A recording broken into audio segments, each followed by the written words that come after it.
From Turner Field in Atlanta, it's indeed time for Braves baseball. Tonight it's Game 3 of our 4-game series featuring the red-hot Atlanta Braves and the battered and beat-up San Francisco Giants. And all year long, Braves baseball on Peachtree TV and Fox Sports South is being presented by Academy Sports and Outdoors, the right stuff, and the low price.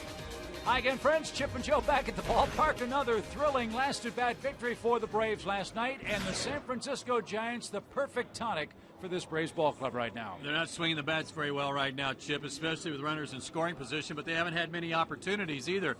They're only 0 for 3 in run-scoring opportunities in this series, and last night, Randall Delgado was awesome. He drew rave reviews from the Giants last night. In fact, after the first pitch of the ball game, Cody Ross stepped out and said to Brian McCann, "You mean to tell me you got another one of these guys?" And then we go to the 11th inning, and Martin Prado comes through to drive in Brooks Conrad, who had hit a one-out ground rule double. The celebration was on. It was fun to watch. Always fun when the Braves get a last-at-bat win, and they've got more of those than anybody in baseball.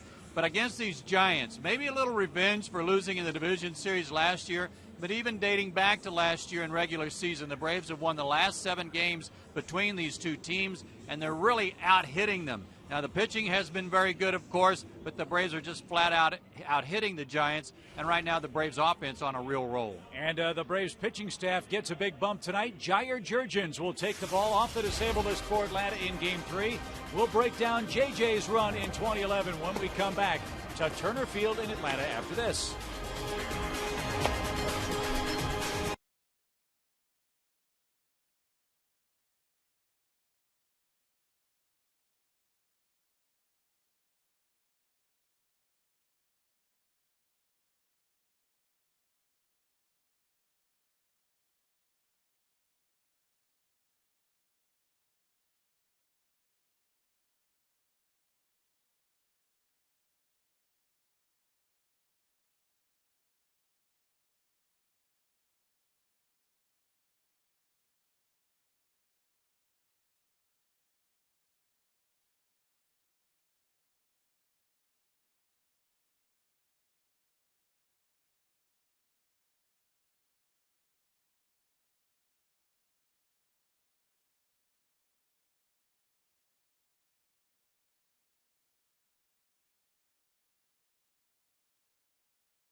By AT&T, by Delta Airlines, and by KFC.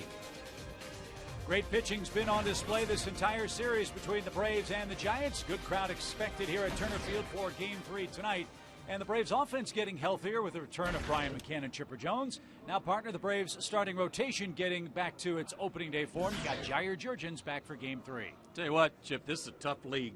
I mean, when a guy almost throws a no-hitter and he has to go back to AAA, this is a tough league. Delgado back to AAA because Jair Jurgens is activated off the disabled list. He's 12-4. He has the 8th best ERA in all of baseball. This will be his first start since August 1st when he went on the DL for that soreness in his right knee.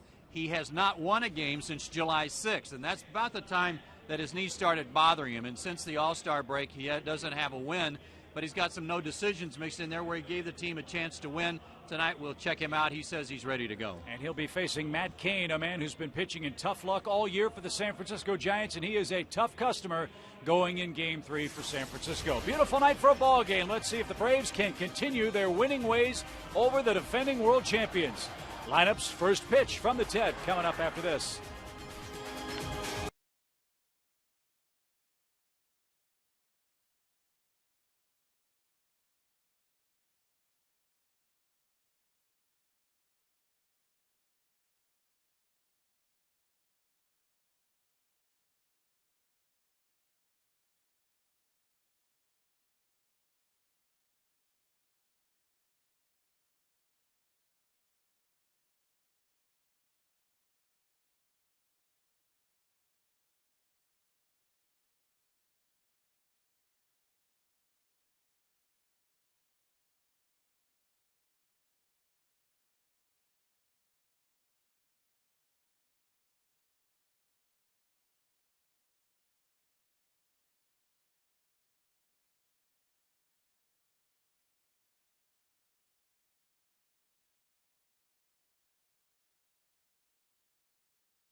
By Blimpie, by the Home Depot, by SunTrust, and by Hyundai.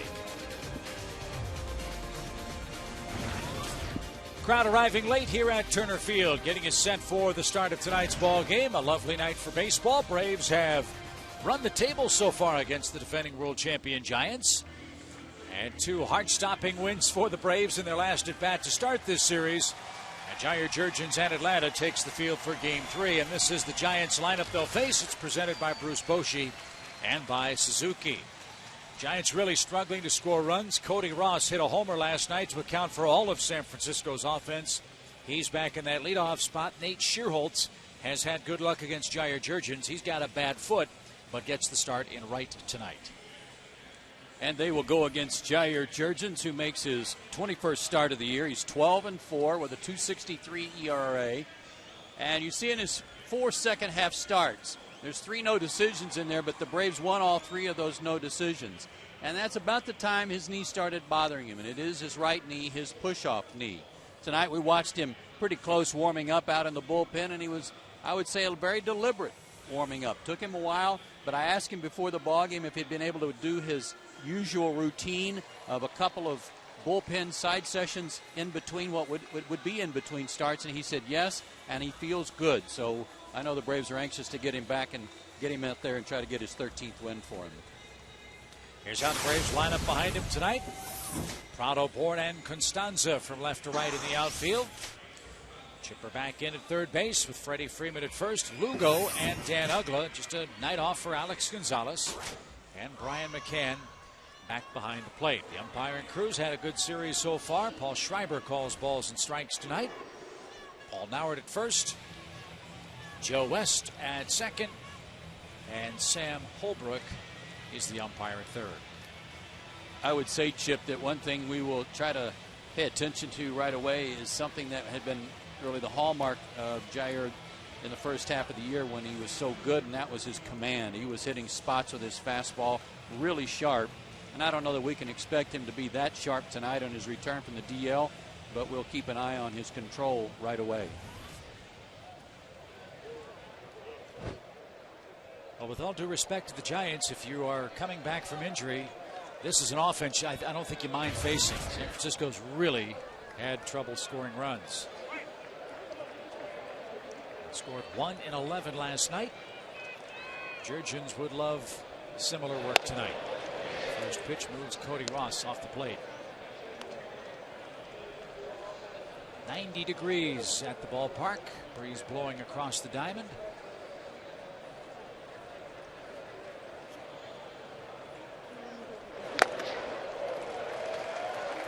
1 ball, 1 strike. Cody Ross has 11 career at-bats against Jair. Saw him quite a bit when Ross was playing for the Marlins. And one of those hits a home run. And Cody has 10 this year for San Francisco. First chance for Chipper. And Ross is the first out.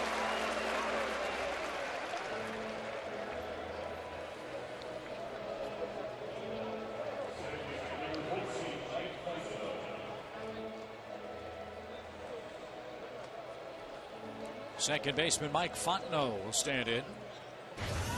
Fontenot in the throes of a 4 for 39 slide.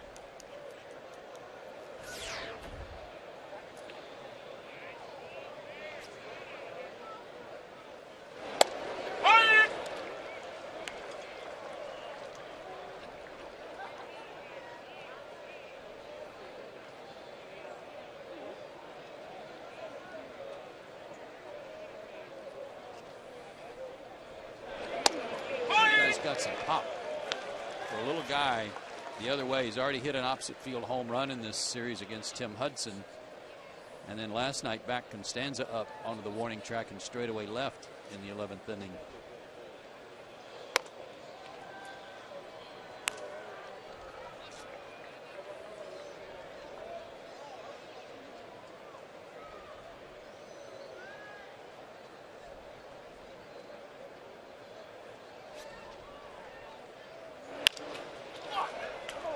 And he strokes that ball over Chipper's head down the left field line.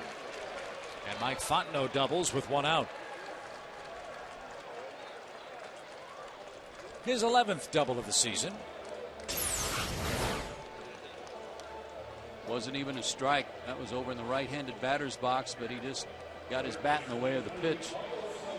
And now we get to that spot where the Giants have really struggled trying to get a guy in from scoring position. They are 8 for their last 71 and only 0 for 3 in this series. I was going to say there, North Pole cold with runners in scoring position so far in Atlanta with that 0 for 3.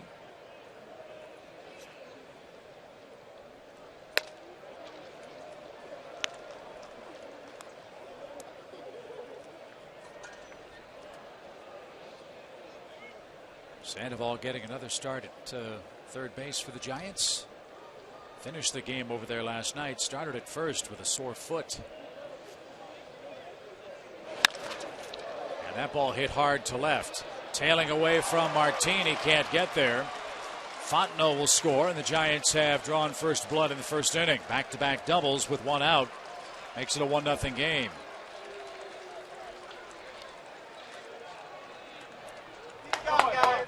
Well, there's their first hit in this series with a runner in scoring position, and it gives them a first inning lead. That pitch was elevated. It did have the outside corner, but it was elevated, and that gave him a chance to get to it.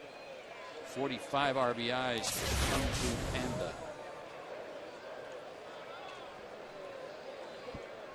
And now Aubrey Huff hits.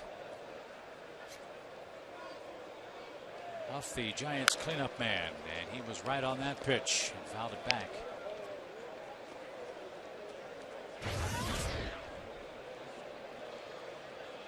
It's only the 4th first inning run for Jair all year.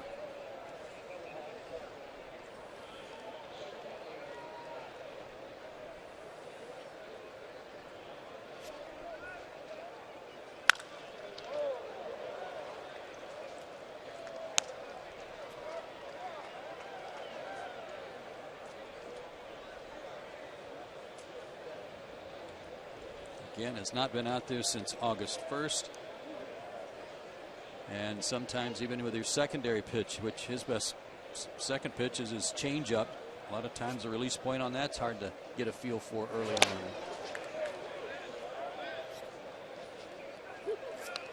One ball, 2 strikes.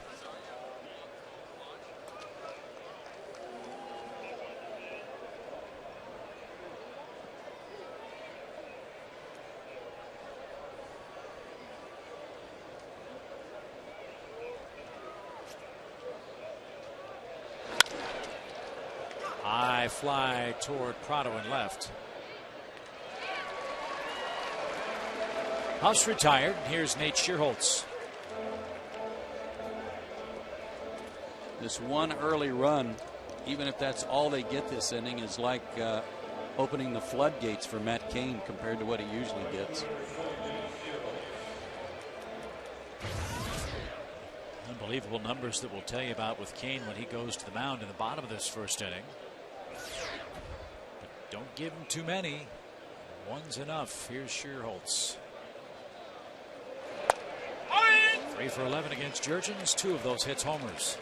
Couldn't play last night. He had a sore foot from a ball that he'd fouled off his foot in game 1.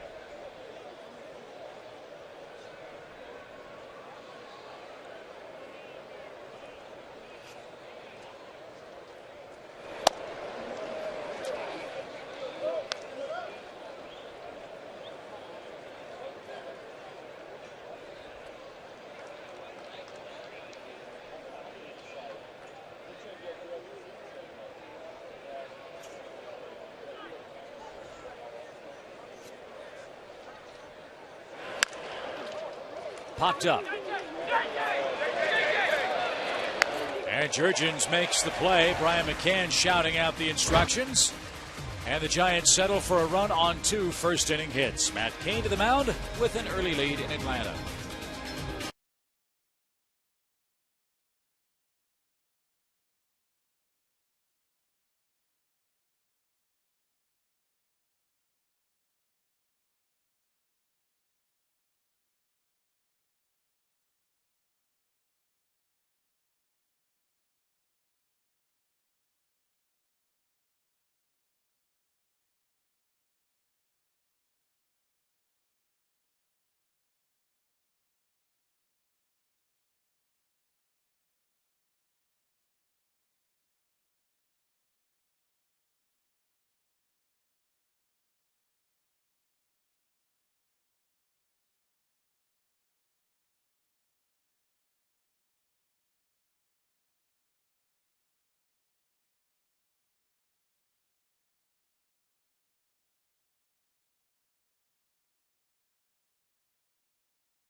Braves can do it. Their first look at Matt Cain, the San Francisco pitcher. The Suzuki starting lineup for Freddie Gonzalez shapes up this way.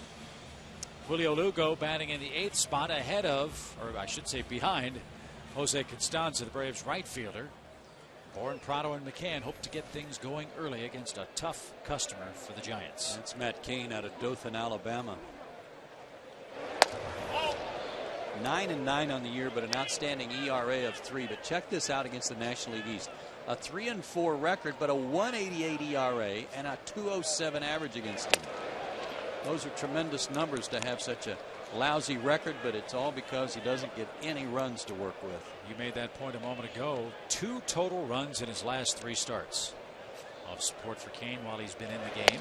The Giants have scored 3 or fewer for him in 21 of 25 coming into tonight's play.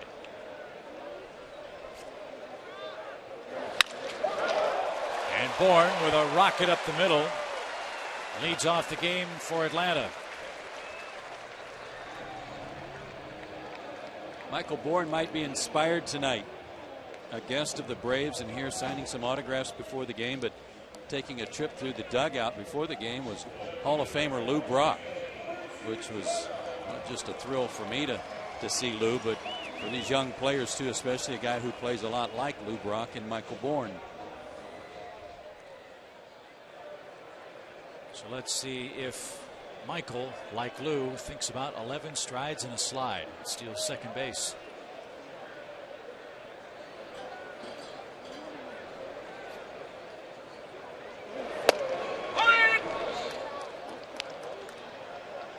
Matt Cain is a 4-pitch guy, 26 years old, 6'3", 230. I like watching him pitch because he's just kind of a classic right-handed pitcher. Not real fancy with his windup or his stretch in this instance. He can throw all 4 pitches for strikes. Gets a lot of strikeouts, 134 strikeouts in 165 innings. And he's only given up 7 homers this year and none in his last 11 starts.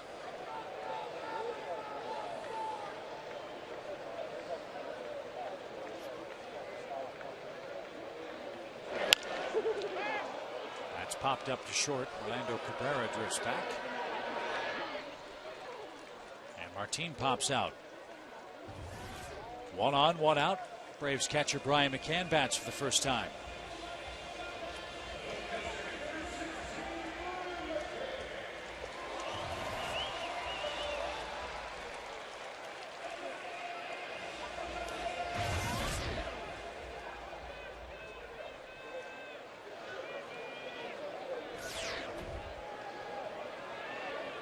Another terrific year for Brian at the plate.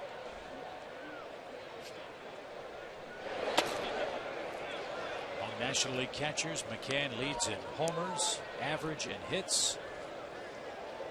And he's second in runs batted in.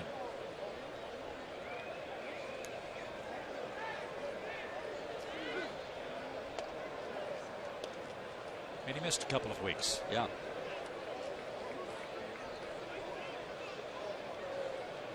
Hated for him to miss miss those games, but you know what? David Ross filled in, played great in his stead. And Brian singles over Bourne's head. Michael, a big turnaround second, will stop there. Shearholtz came up ready to fire. That rest will probably do Brian some good down the stretch. Let's take a look at the swing. Fastball right down the middle. Looked like a fastball. He's all over it. And while you would expect Bourne to go first to third on just about any base hit to right field, he had to wait to make sure that line drive got through. And Shearholtz has the best throwing arm of anybody out there for the Giants.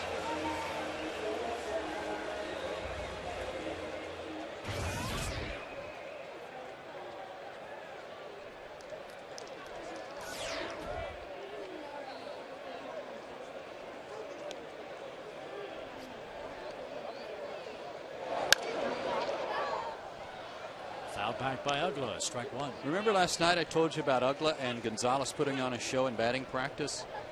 Well, Dan did a little more of that tonight, only this time he got the whole enchilada working. He hit one into the 755 club right over the 1995 banner out there in left field.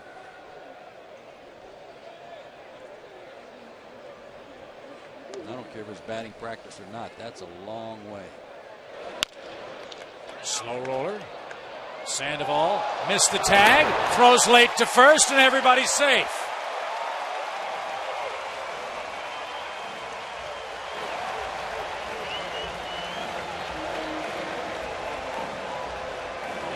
As the umpires have explained to us, the baseline is not necessarily the line straight between, in this case, second and third base. It's wherever the base runner has established his baseline. So Michael's got some room to dodge there on what he had established as his line. And eluded the tag just barely. Nicely done. That loads him up for Freeman with one out.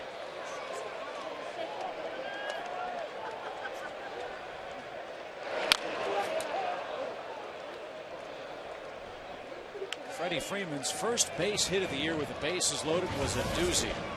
That was the hit off Brian Wilson that won the game for the Braves a couple of nights ago.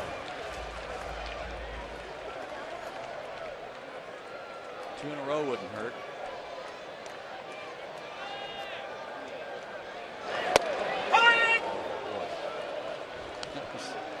That looked like that was right down Peachtree. You were ready to swing at that, weren't you? Freddie got caught looking for something else.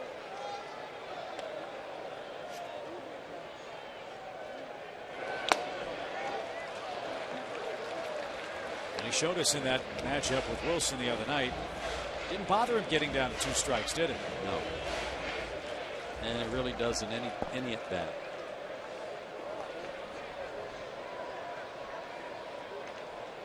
He's up off the knob of the bat here.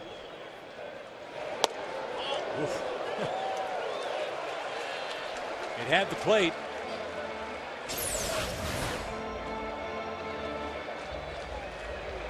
Slider or cutter. Thankfully, Freddie's got high knees.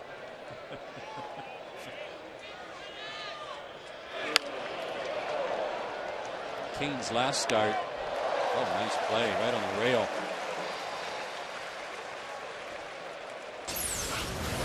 Watch this catch by the fan. Nice play. Kane's last start at Florida, he lost 2-1. 6 innings, 6 hits, 2 runs, 2 walks, 4 strikeouts.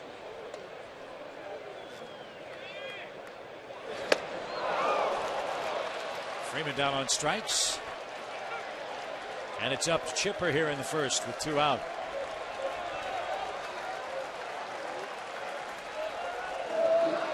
What'd Chipper tell you before the game? He said he's feeling dangerous from the left side of the plate. That's good to know. His average up to 270. He's 5 for 12 against Kane in his career.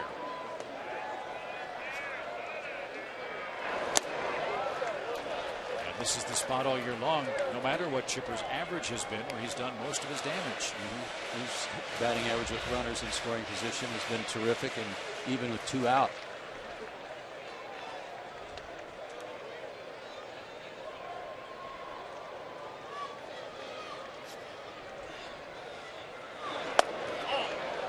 I mean, how nice is this? The way the lineup's configured right now, you're not going to come up with the bases loaded every first inning. But how nice is it knowing that you've got this guy batting 6th? First time since 1997 Chipper's hit in this spot in a Braves batting order. And now Kane's got to throw him a strike or he'll lose his lead. Bochy wanted to know what was wrong with that, but he can't get anybody's attention.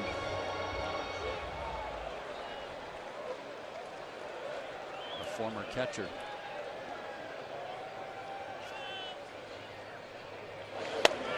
A bases loaded walk ties the game.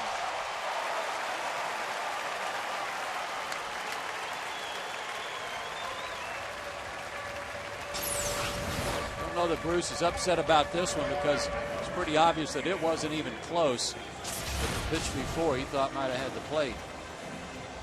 Chipper gets his 54th RBI.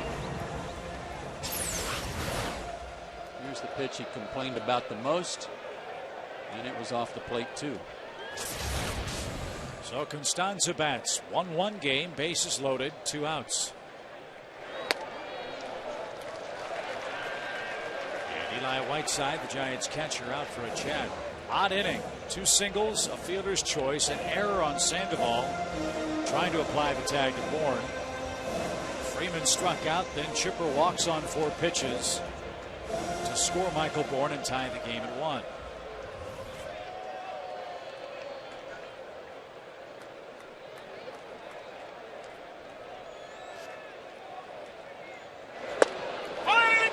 I know this. I wouldn't want to pitch to this guy in this situation because it's like Tim Hudson says. You know what a guy like Brian McCann or Chipper Jones or Barry Bonds is trying to do. This guy, there's no one way to pitch him.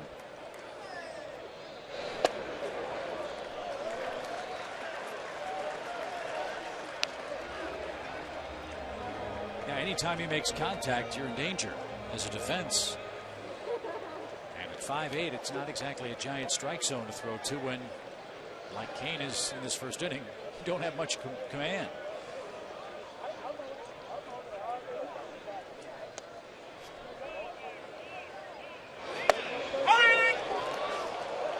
Got the benefit of the doubt on that call.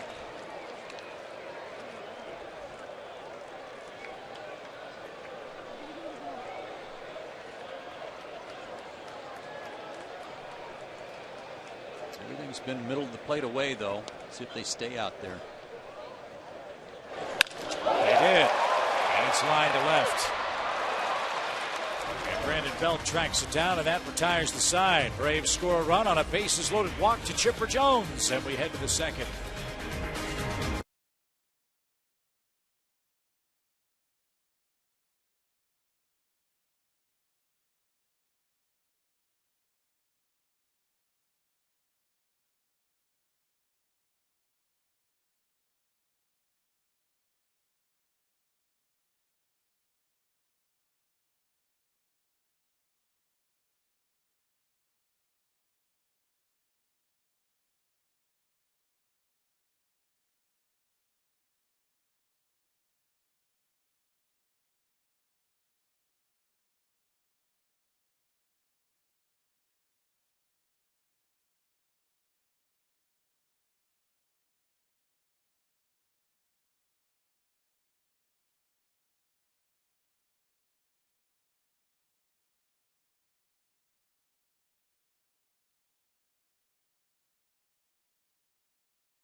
First inning run.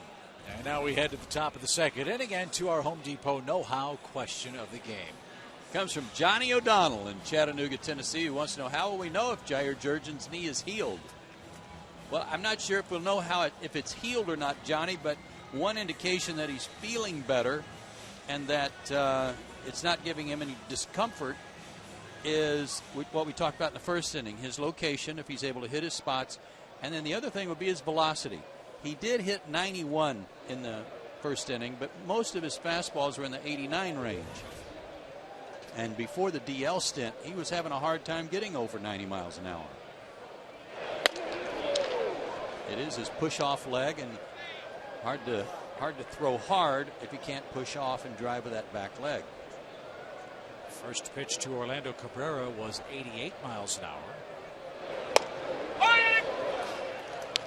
And a slider in at 82 evens the count.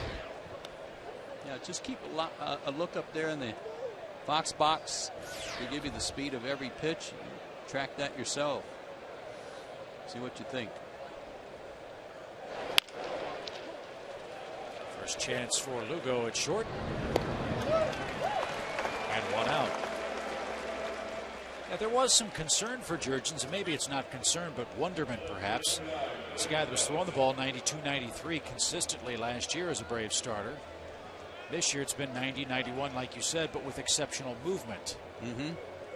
I don't think a starting pitcher would mind that trade-off, would he? No, I don't think so. And remember early in the year, too, he talked about learning a new pitch, basically a new grip. And Johnny Venners, and his ball was sinking more when he was gripping his two-seamer like Venners.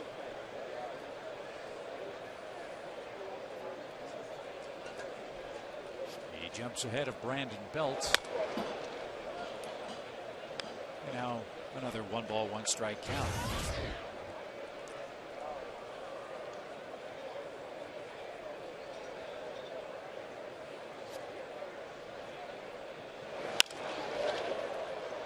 In the air to left, slicing away from Martin and near the line. I've said this before about an old teammate I had, a pitcher who said that you either want to throw 79 or lower or 90 or higher, because if you're in that 80 to 89 range without any movement, that's the no-fly zone right there. You want to stay out of there. You better have some movement. In a 10-mile-an-hour range for Jurgens so far. As Eli Whiteside bats, he's the San Francisco catcher. But even then, you said too, even if a man's throwing 97 consistently, Major League hitters are going to still time that too, right? Yeah, you give them a chance to look at it a couple of times, they'll figure out a way to time it.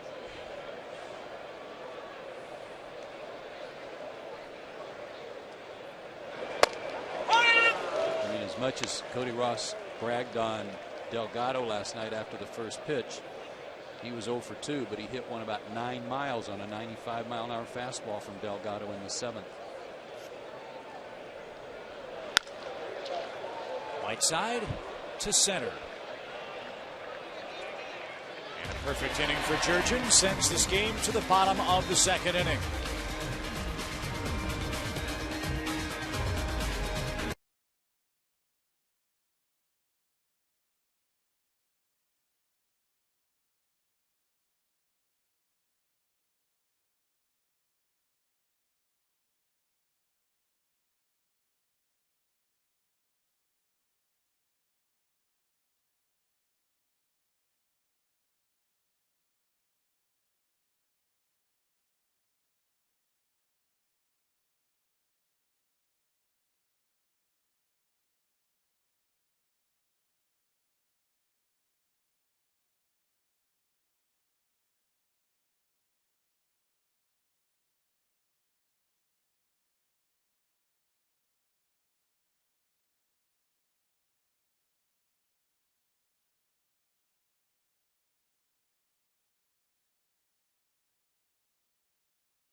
Jamieson Inn, ranked #1 in customer satisfaction nationwide for 6 straight years. Experience all the comfort and amenities you expect at an unexpectedly low price. Jamieson Inn. Live large, pay less. 1-1 game, bottom of the 2nd inning. Julio Lugo, Jair Jurgens, and Michael Bourne go back to work against Matt Cain.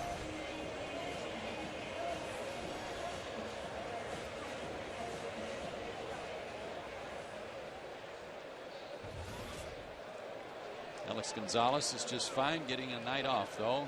Well deserved.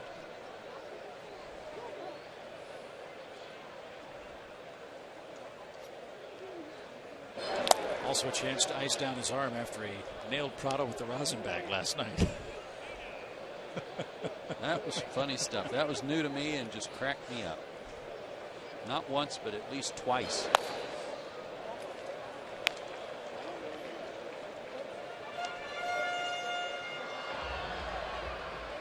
And all the guys say it's Martin that started all the celebration stuff, right?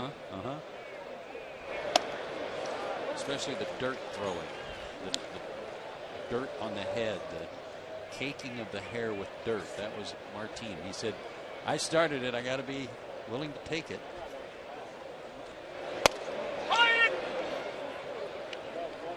I love what you said last night. Outrun him, Martin. Yeah. No chance.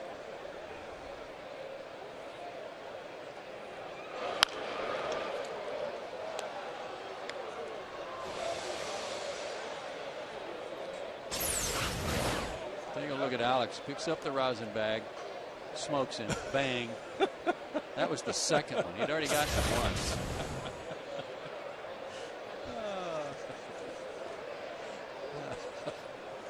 That cracks me up every time. Lugo down on strikes. I mean, Alex has kind of a stoic look on his face most of the time, but when you brought that up in the locker room before the game today, I mean, it was an ear-to-ear grin. Yeah. He loved it. It's just so funny because typically the celebration is at home plate or at first base after the hit, and on this occasion the rosin bag got involved. That just never happens. First time in Major League history, I'll bet. Probably. Glad Martin didn't turn around. Yeah.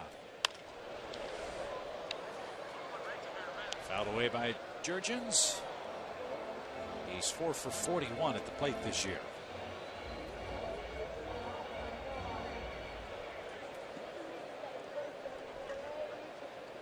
Just hope the pine tar is not next. Liner into right.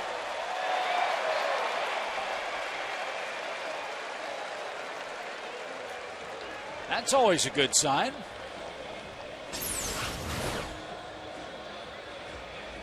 High fastball. 5th hit of the year for Jair. Get him up over 100. 5 for 42 now. And here's Michael Bourne. He singled and scored the first Braves run.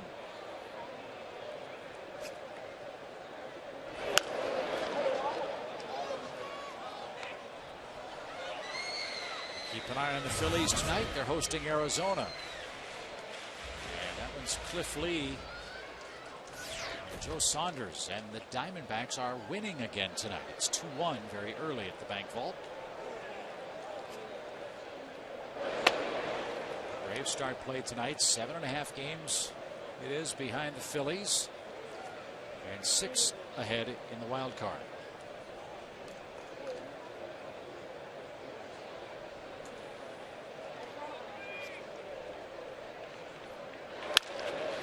Right side. Huff to second. That's all San Francisco gets.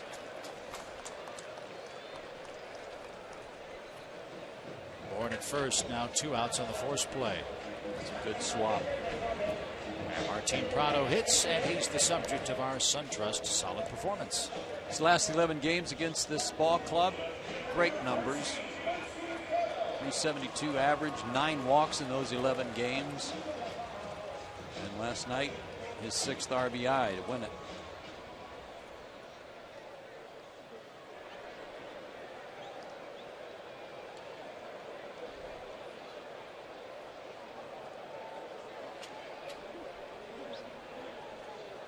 Martin popped out his first time up.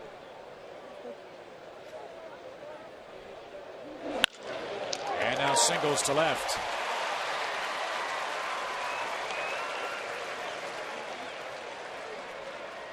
Matt Cain, I told you, was born in Dothan, Alabama, but he grew up and finished high school in a great youth baseball city of Germantown, Tennessee, near Memphis, and that's where the Giants drafted him with the first pick back in 2002.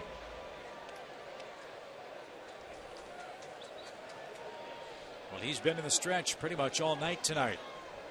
Braves got a 2-out bases loaded walk to tie the game. Now Brian McCann hits with 2 on and 2 out in the second. I'm telling you, the way the Braves are swinging the bats right now, they're working counts, they're getting good hitters counts, they're not missing mistakes, and with the resurgence of Dan Uggla and what Freddie Freeman's done, especially in the absence of Brian McCann and Chipper, When those two guys came back, they didn't want to, you know, weigh down anybody. They wanted to add two, and they have. The way I think you're right. The last 2 weeks, this offense reminds me of how the Braves swung the bat late last year. For all those reasons you mentioned.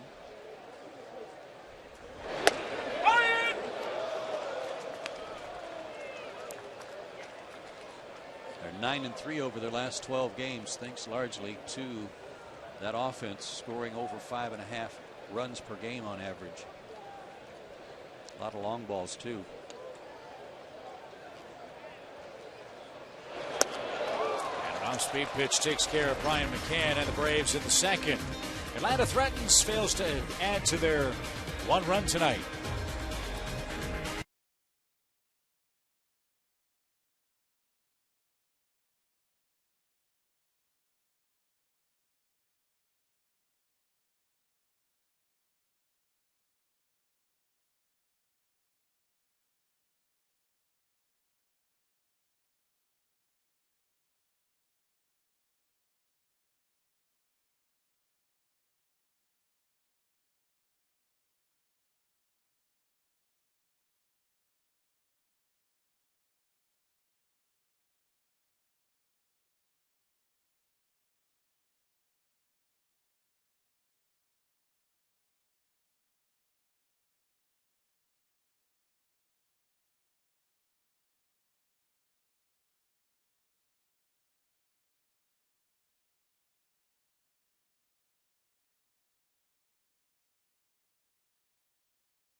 By Checkers, by Academy Sports and Outdoors, and by Georgia Power.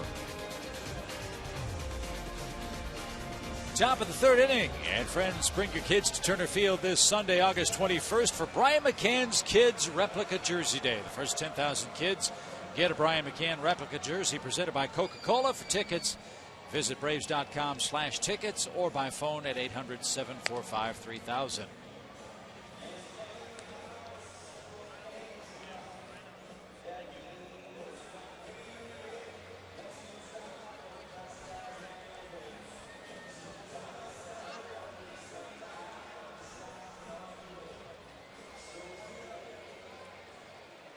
And Kane goes to work first.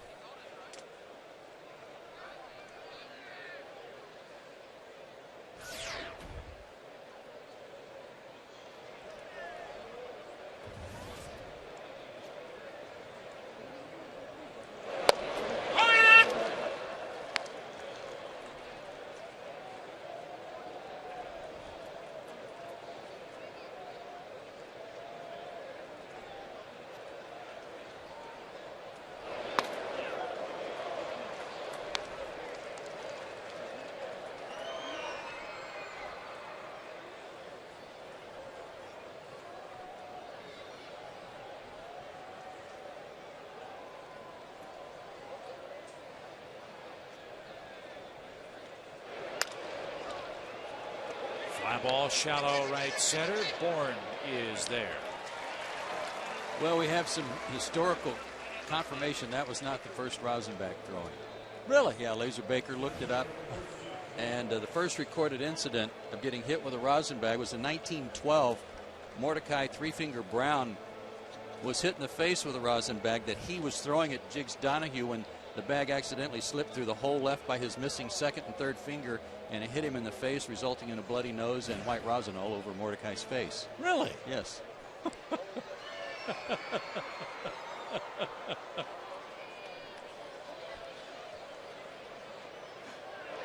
Cody Ross takes a strike. Didn't realize that. What date was that again? 1912.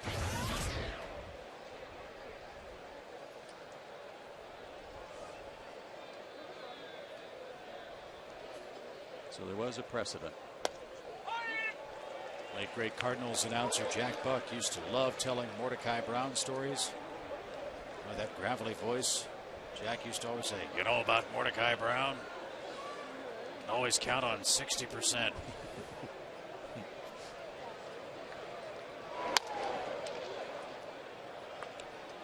One and two.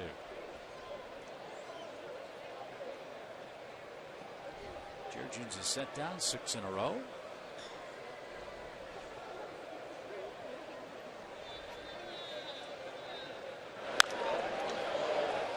And it might be 7 if this one stays in play. We got room.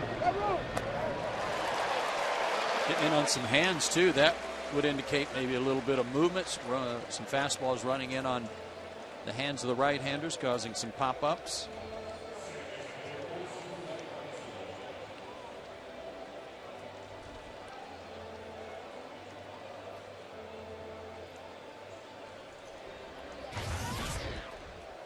But here's that man again, Fontenot. He doubled to start the game with 1 out.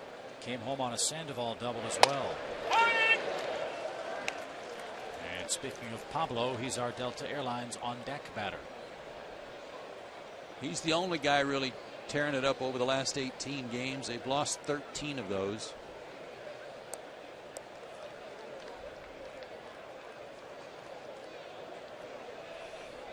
I just think where they'd be without that work by Sandoval. I mean, just dreadful offense for the Giants most of this year. 5 and 13 over that stretch, and a 142 average with runners in scoring position.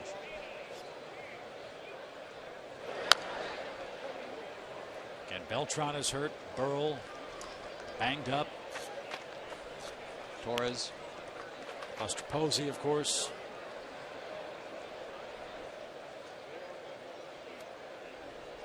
It's like that dirt got kicked up into the face of Paul Schreiber and maybe got in his eye.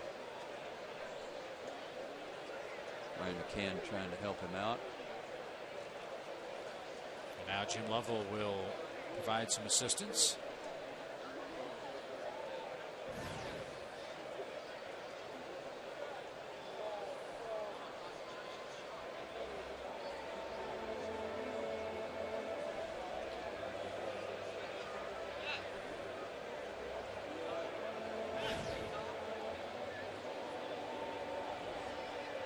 Always want the home plate umpire to be able to see well. Oh, I thought Jim was going to poke him in the eye there for a second just to see if it was okay. I was waiting for how many fingers and then change it. That would have been even better.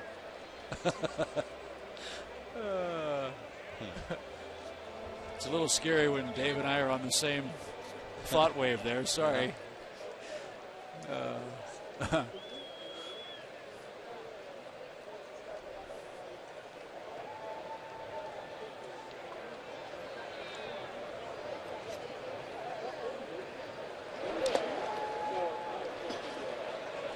balls, 2 strikes.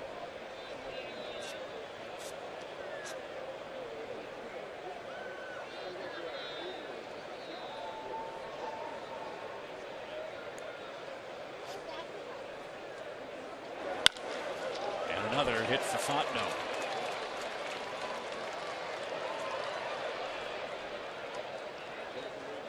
He's aboard with 2 outs, and Jurgens to the stretch for the first time since the first inning. And it will bring Sandoval to the plate. And Mike Fontenot getting healthy here after those struggles you talked about, Chip. 2 for 2 tonight with a double and a run scored.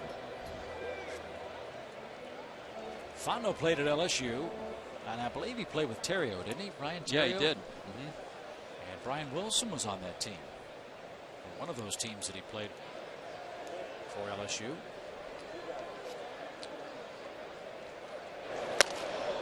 And Sandoval swung through it, strike 1. I would have loved to have heard the LSU baseball radio broadcaster talking about the double play combination of Fontenot and Theriot. They turned deux a lot. Yeah, they did.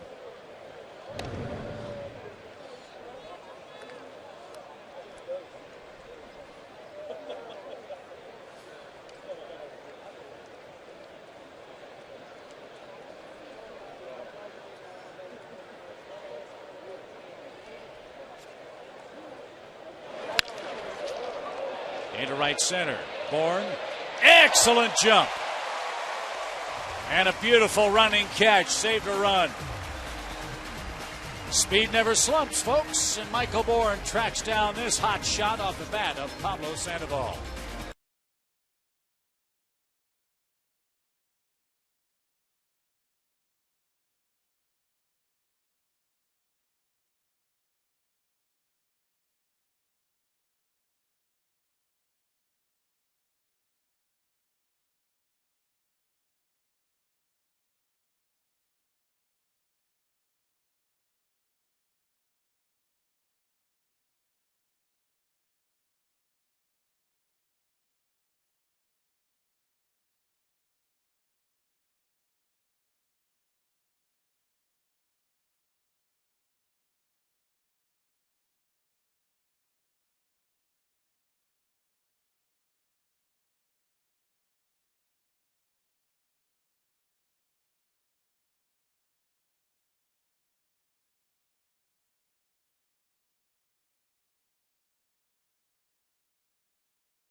And right to our AT&T Uverse TV trivia question.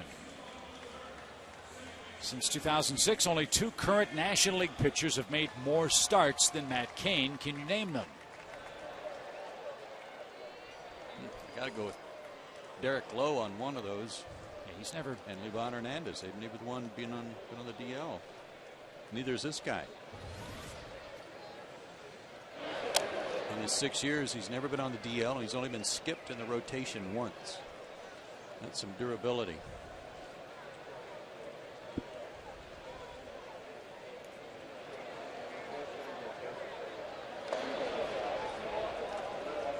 You know, when you come out forcefully with the answer to the trivia question like that, there's no need to even offer any other names. Do I fill you with confidence? I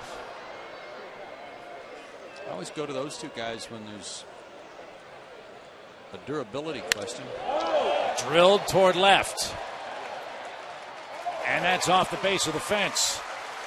And Dan Uggla doubles with nobody out to start the Braves' third. 18 two-baggers for Uggla. Dan Uggla's career numbers against Matt Cain are kind of funny. I mean, in that he's only 3 for 15 to start the game tonight. One of those hits was a homer and a bunch of strikeouts, but also a bunch of walks. So it's obvious that Cain respects him. And Dan picks up an extra base hit against him here. So a great chance for the Braves to jump in front for the first time tonight. And Freddie slaps one out of play to the left. Come on, get him over. Let Chipper get him in.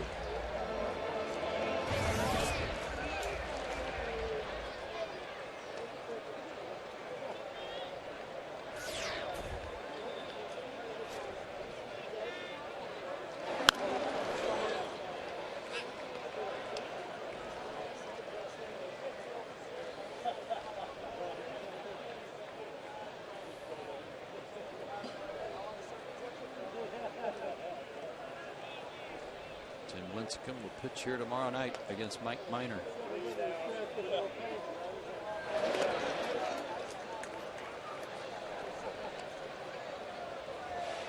One ball, two strikes.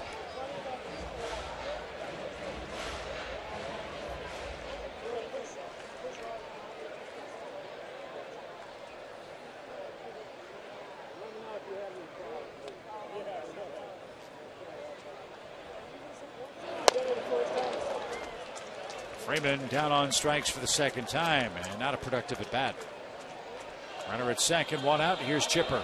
I'm not sure that he swung at a strike on any of the three swings, especially the first one when he was a little over anxious to try to get that runner over, and he had a pitch away from him.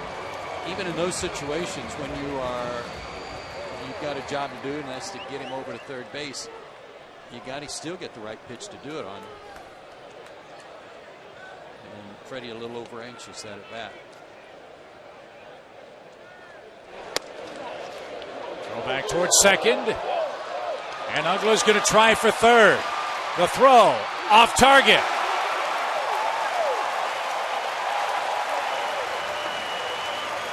There's a break. That's great hustle. And he gets to third anyway. But watch Whiteside. I don't know if Kane got in the way of his throw or not, but he seemed to have a little hesitation when he started to throw the ball to second. Now watch Kane. When he reared back, there was like an extra gear there for Whiteside before he cut it loose, and I don't know if he was waiting for Kane to duck or not. They give the error to Whiteside. Now Uggla at third. Chipper hasn't seen a strike yet, and with the infield in, he trickles one foul at first to even the count.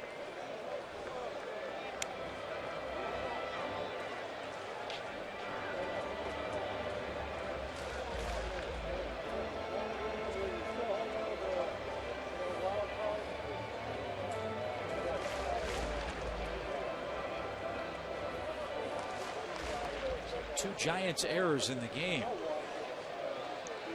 Let's see if Chipper can take advantage.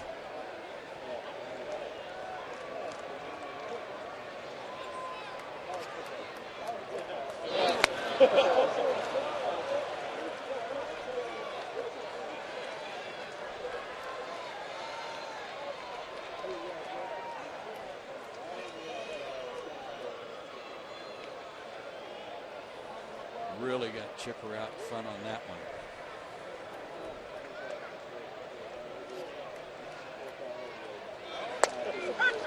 Out of the outside corner, and Chipper knew it.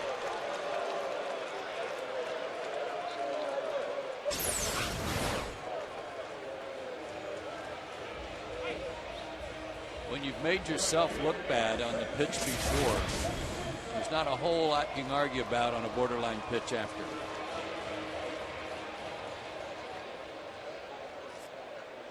Now, even with two outs, the Giants infield still not at normal depth with the speedy Costanza in the batter's box.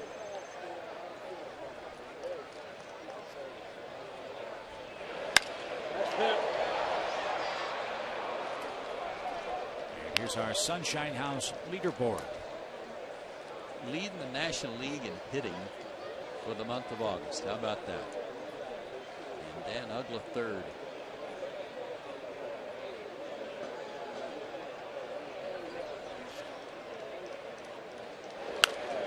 He's got two guys really pulling for him to add to that league-leading average for August, and that's Freddie Freeman and Chipper Jones. You bet.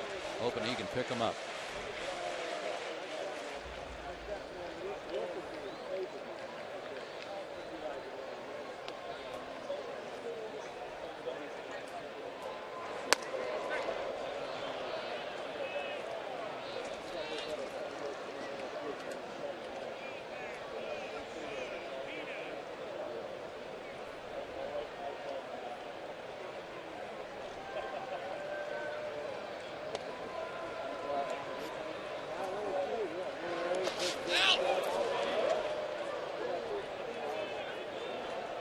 Nice stop. That saved a run. 2 balls, 2 strikes. Yeah, I'm sure his manager, the former catcher, Bruce Bochy, would kind of want to know from Eli Whiteside, what was the purpose of the throw to second? What you hope to accomplish there, aside from the obvious winning a pickoff? Why take the risk? But he'll compliment him on that block. That was a nice one.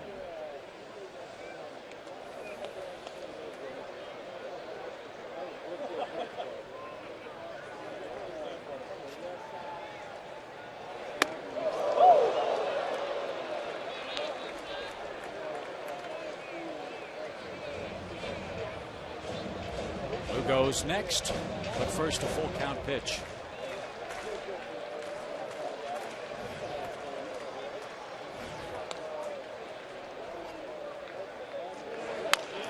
Slow roller. Fought no charges. Throws and gets him by a step at first. Missed opportunities in the first, second, and third innings for the Braves, and that's why we're tied 1-1.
As we head to the fourth inning, 1-1 is our score. The middle of the San Francisco orders coming up against Jair Jurgens, who's looked good in his first start back from the disabled list tonight.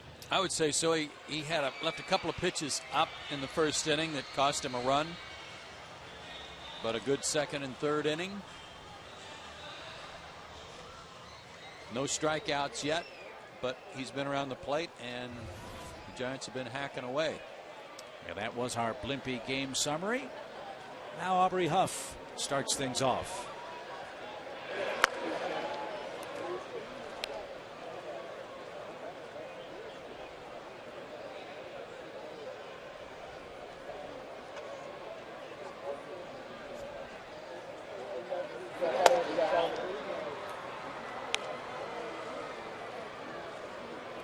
Giants have one more stop on this road trip. They head to Houston after tomorrow night's game.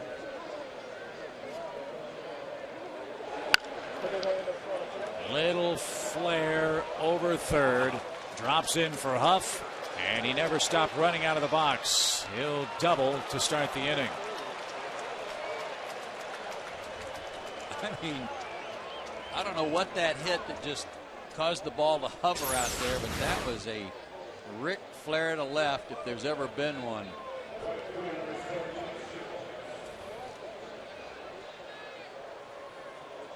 Long way to go for everybody to get that one. The Giants are hoping to do a better job with their leadoff double than the Braves did. 3 doubles for the Giants in the game. Shearholtz will try to get Huff to third. 1.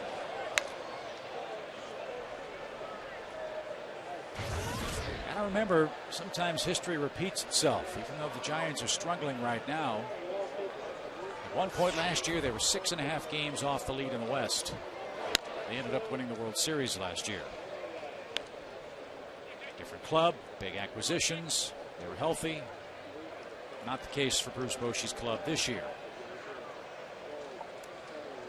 But after this series. 29 of their final 38 games are against losing teams. And Shearholtz a flare into center. They're at the corners with nobody out. Lugo was kind of bird dogging Huff at second base, which allowed him to at least make it look like he had a chance to catch this one. But it was another flare to center, and it caused Huff to have to freeze. Let's see, Julio was playing right behind the runner. But you're right, Chip. They're hoping to. They're desperately in need of a win tonight. They're really hoping that they can somehow get a split here, because their next game's coming up. 3 at Houston, 2 at home with San Diego, 4 at home with Houston, 3 at home with Chicago before Arizona comes in. So they've got a stretch of a little over 10 days against some sub-500 teams where they can maybe catch up a little bit. And how many times do they play Arizona the final 6 weeks? They have home and home? Yes. Beginning of September for 3 at home.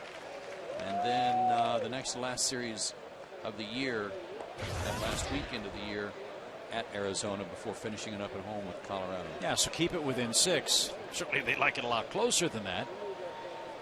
But like the Braves and Phillies, the Giants will have a chance to play the team directly in front of them for the Western Division title. Another hit for the Giants. This one off Cabrera's bat gives them the lead. A 2-1 score as Huff scores. So a couple of flares set it all up, and then Cabrera with a nice piece of hitting going the other way because he got a pitch up and right out over the middle of the plate. A mistake there from Jair. And it gives the Giants the lead, and still nobody out.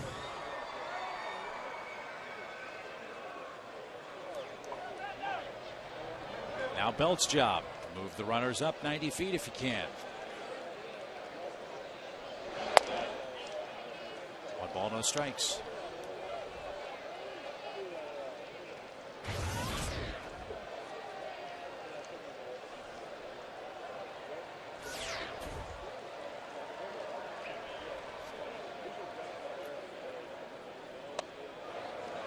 Second time through the order tonight.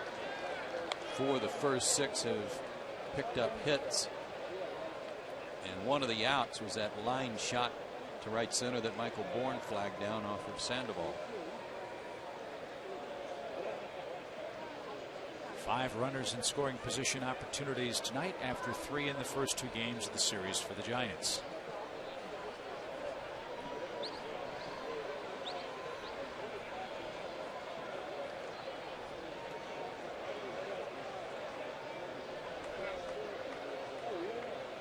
McCann wants to talk it over with a 2-0 count.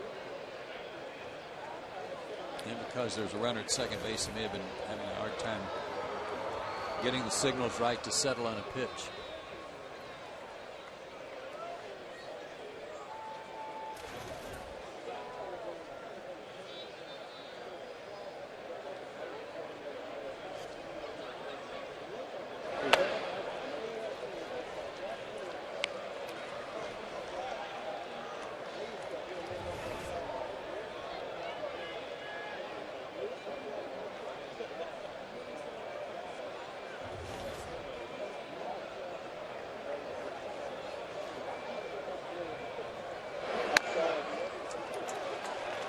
Bases loaded on a 4-pitch walk.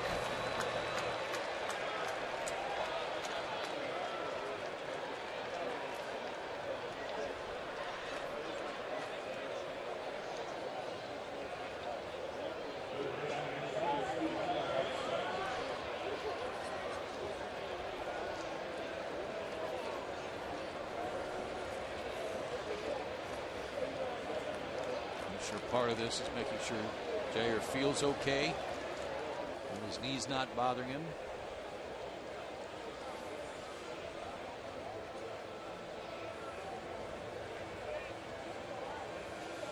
Because while the second and third innings were very good, this inning obviously not.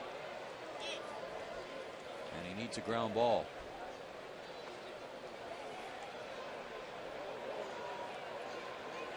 He's got catcher Whiteside in the batter's box now.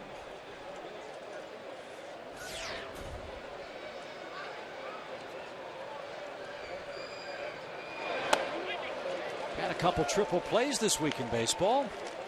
Why not here? Well, it was an odd one in Milwaukee, wasn't it?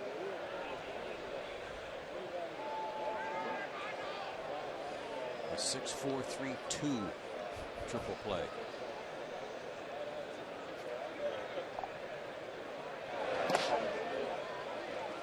Stop. 1 ball, 1 strike.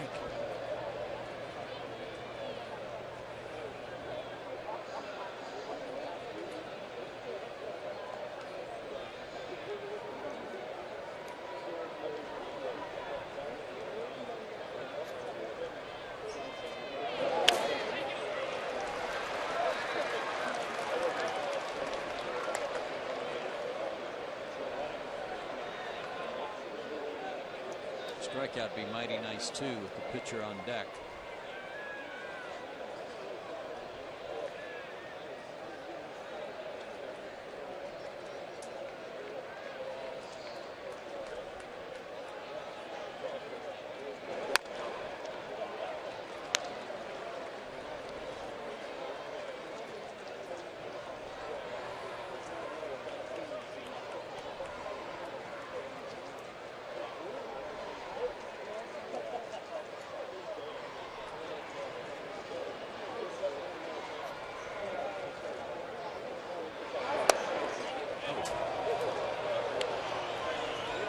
So now Whiteside has a full count. Pretty good pitch to lay off there.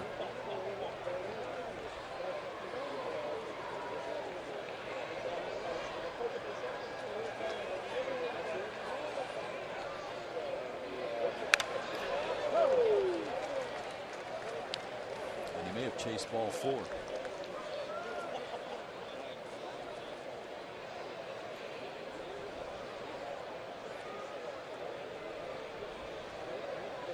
Eli Whiteside out of New Albany, Mississippi.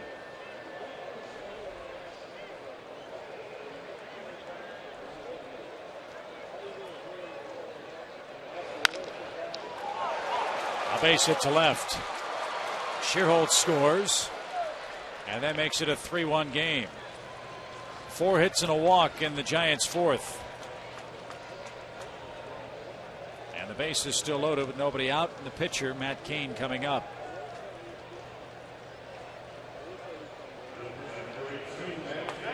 He got the ground ball, he just didn't get it hit at anyone. No activity in the Atlanta bullpen.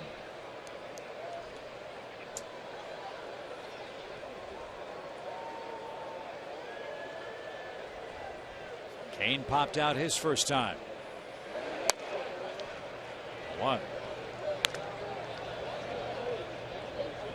And 7 sacrifices this year. Does a good job of moving runners over. Might be a candidate for a squeeze.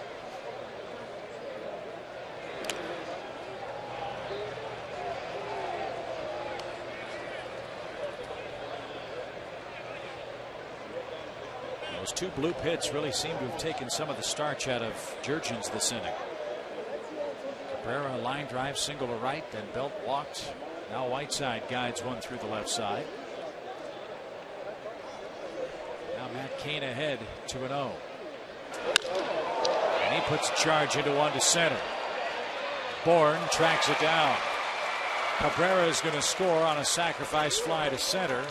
And Giants runners at the corners now with 1 out in a 4-1 game. Matt Cain hit that one hard and gets his 4th RBI.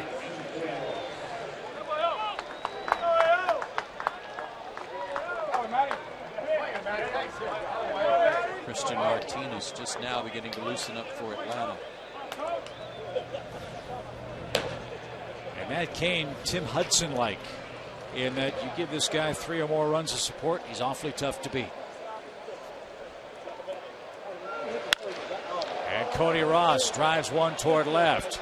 Martin tracks that down in the corner. Belt will tag and score.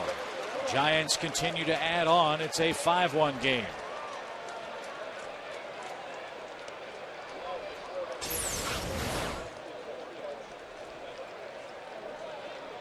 if that was a changeup or not, but didn't have enough movement coming in to get it away from Cody Ross.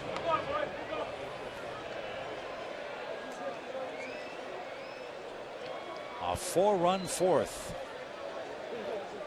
And here's Fontenot. He's already 2 for 2.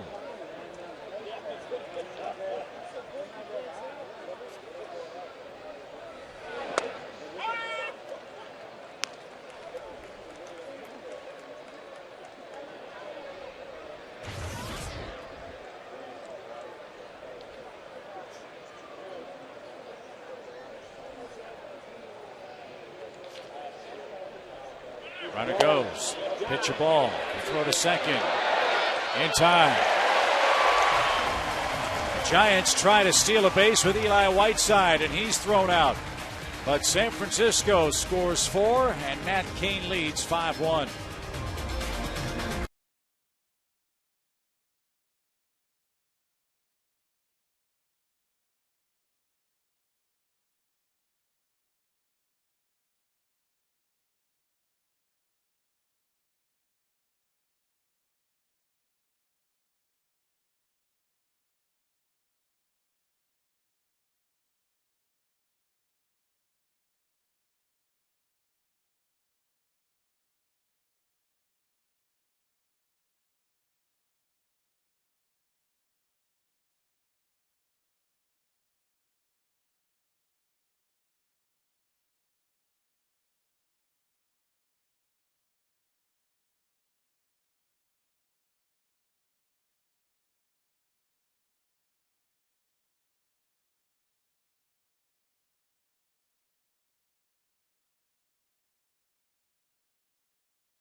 He leads this one by a 5-1 score. As the Braves bat in the 4th inning, time to enjoy our McDonald's fan of the game. That young man's going to have to be careful because his dad's going to eat half that bag if he's not careful.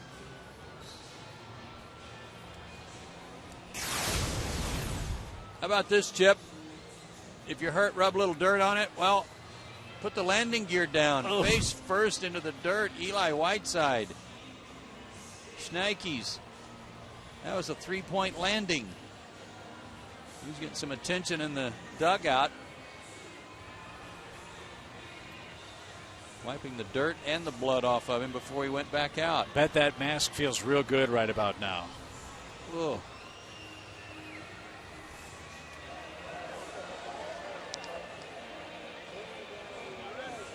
So we'll see what the Braves do here in the 4th inning. Down 5-1 now to Matt Cain. Lugo, Jair Jurgen's spot, and then Michael Bourne. This will come as a big shock to you, I know, but that's the first time Whiteside's been caught stealing Really? this year. Yeah. Who would have thought? Yeah. Oh, man. Lugo struck out swinging in the 2nd.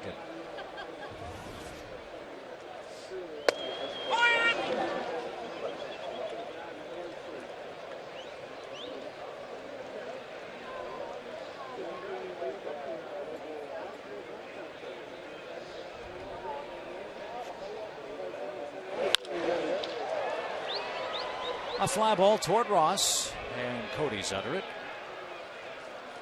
And one man down. Here is tonight's Jamison in upcoming schedule. Tim Lincecum has gotten back on track. He's been on a good run lately to up his record to 11-9, an excellent ERA. And Mike Minor, winner of his last start, 2-2 now, also beginning to get his feet under him and a lot more confident. Jurgens hits for himself.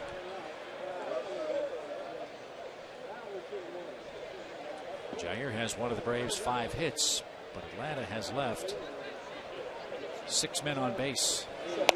They slowed it in the first.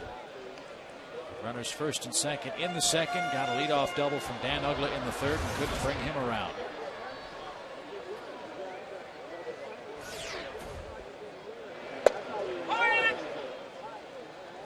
I'm a little surprised to see Jair hitting for himself. It might be a bullpen saving move, but Sherrill didn't pitch last night. Neither did Linebrink nor Martinez. And that was a rough 4th inning. Took a lot of pitches. A guy who hasn't pitched since August 1st.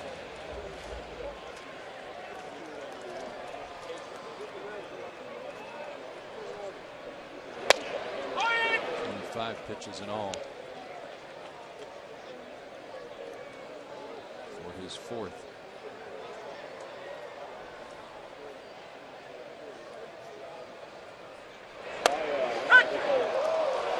Sixth strikeout for Kane. 2 outs.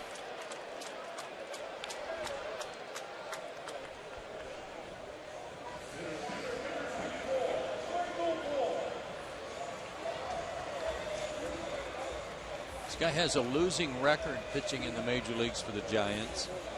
He's 5 games under 500, but has an overall career ERA of 3.39. He's had miserable run support since the first day he showed up in the big leagues.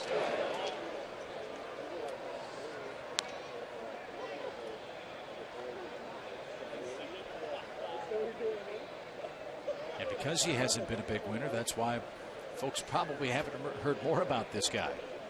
For us, we only see the Giants twice a year. That's the other shame. He is a very talented man.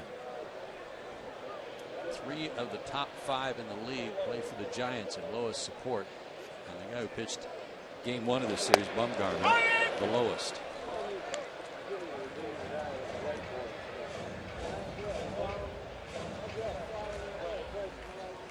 One ball, 2 strikes. Michael Bourne, the batter.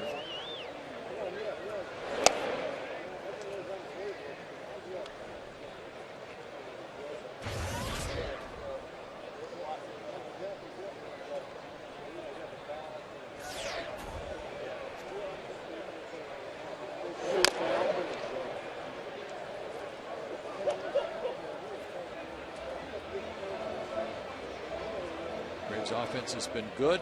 It's been good tonight, except they haven't been able to pick up a big hit when they needed it. They have 5 hits through their first 3 innings.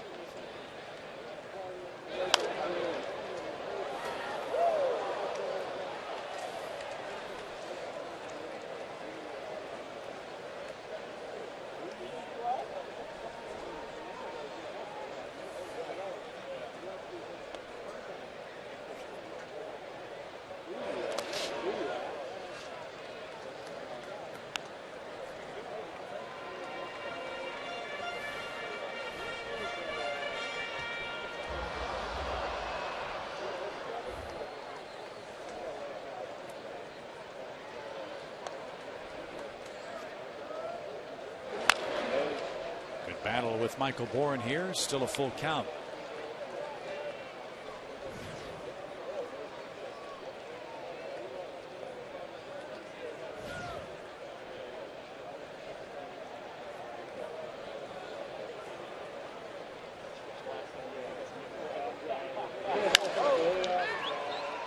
High fly to left. And Kane has his first 1-2-3 inning of tonight's ball game. More importantly, he has a lead of 5-1 as we go to the 5th.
Yeah, we'll wrap up the series with San Francisco here tomorrow night. And the first 20,000 fans through the door will get a Dan Uggla bobblehead doll. That's presented by Delta Airlines. For tickets, visit Braves.com/tickets or by phone at 800-745-3000.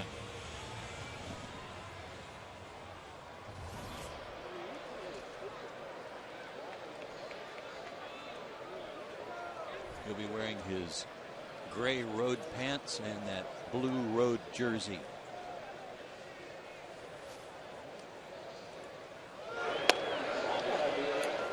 I do have a slight complaint, though, about the bobblehead. Okay. Did they use my forearms or Dan's forearms? They're not Dan's.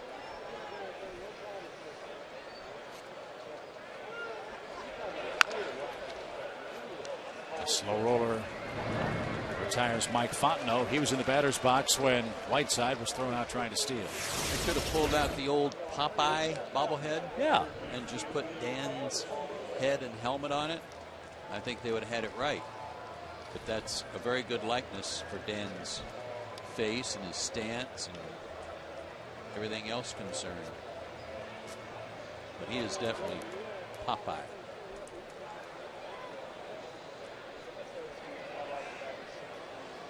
So yeah, we've had a great series of bobbleheads at Turner Field this year. Thanks to our friends at Delta Airlines for that. We've had Jason Hayward, we've had Chipper Jones, and now Dan Uggla. That Brian McCann replica jersey night coming up too.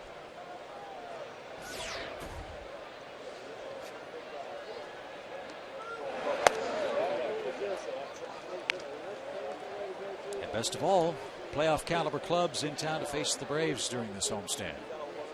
At least the latter 2/3 of it. Giants here, Arizona next. And Sandoval toward left center field. Can anybody catch up to that? No.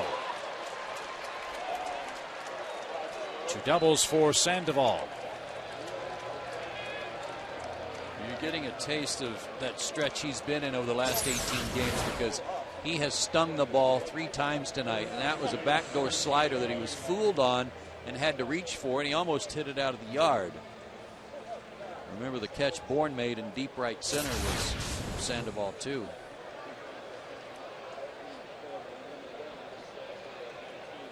Let's not give the Giants any more. Here's Huff.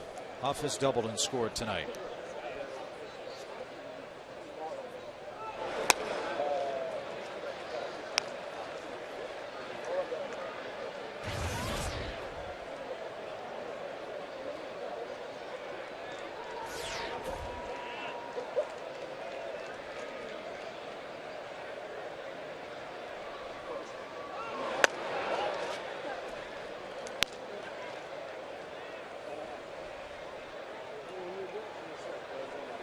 On that fastball from Jair, but the last inning plus it's been more about location and not velocity.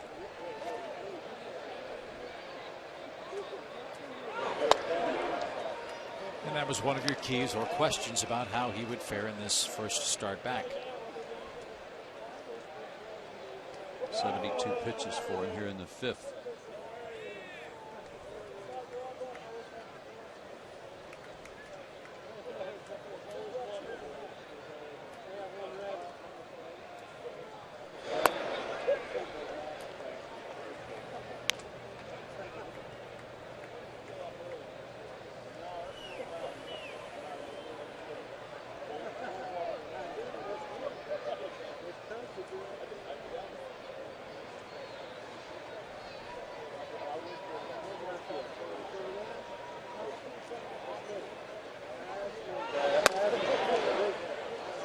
Huff's aboard.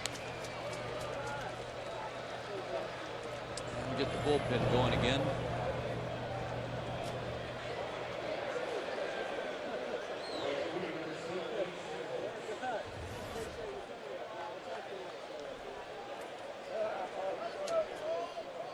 And Christian Martinez, the man who loosens up again, shouldn't take him long.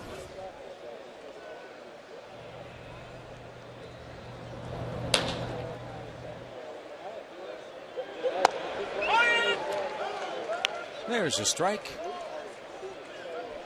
to Nate Shearholtz.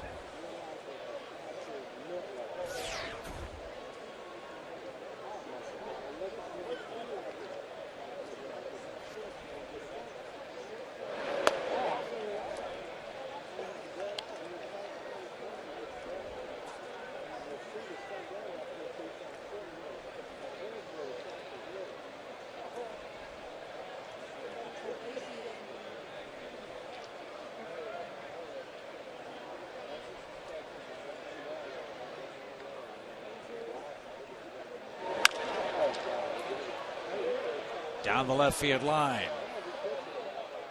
And out of play, foul. 1 ball, 2 strikes. Pablo Sandoval not moving too good on that sore foot. He was really hobbling as he went to third and stopped on that foul ball. It's his right foot that he hit a foul tip off of the other night. First game of the series, and had to come out of the game.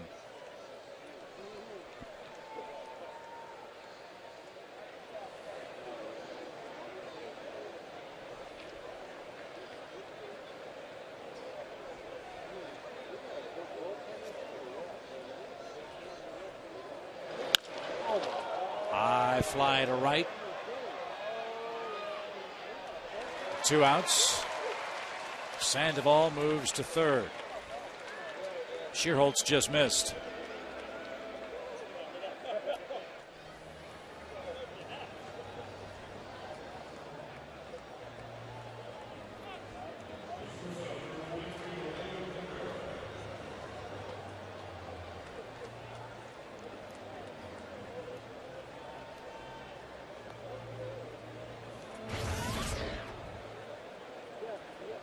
Cabrera had his base hit last time up, in these situations with a runner being held at first, he'll take a shot at that right side if you give him something he can go inside out on in a swing. Kind of Edgar Renteria or Martin Prado like, isn't he? Took the words right out of my mouth. Very much like both of those guys.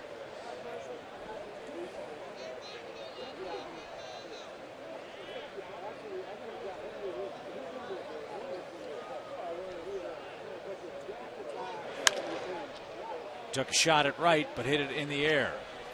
And Jurgens escapes the 5th. San Francisco 5, Atlanta 1. Prado, McCann, Ugla, and others to follow.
Make it a more entertaining and exciting celebration. Down 5-1 now in the 5th. Back to the AT&T Universe TV trivia question. Since 2006, only 2 current National League pitchers have made more starts than Matt Cain. Who are they? You said Levon and Derek Lowe, right? Yes, I did. I'm going to stick with them. All right, I'm with you. Win or tie.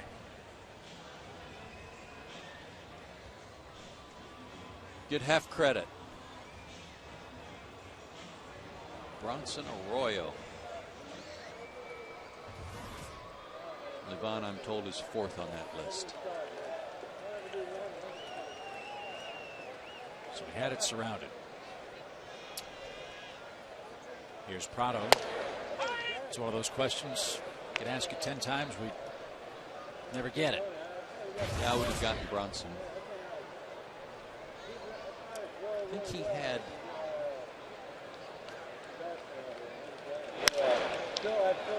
Martin skies one into shallow right. I think there's some worries about him at the beginning of the season with the fact that he hadn't been on the disabled list. I think he had mononucleosis or something like that. It wasn't really an arm injury that was slowing him down.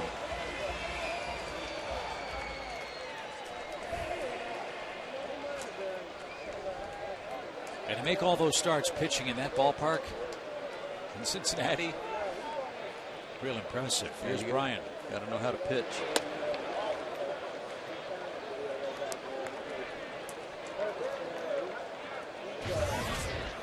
Matt Cain's been working out of the stretch even with no one on base. Perhaps because he's done his best pitching tonight out of the stretch.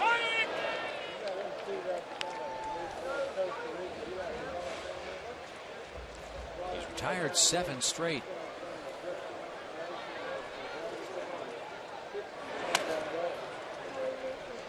He saved his best pitches for Freddie Freeman. He's gotten him on strikes twice in the ball game.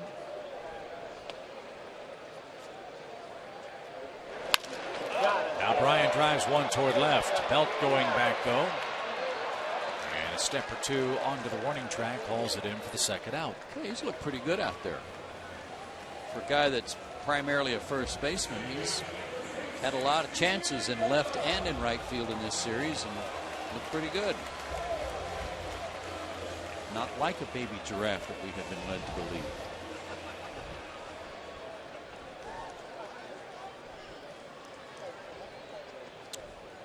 He used to be a pitcher.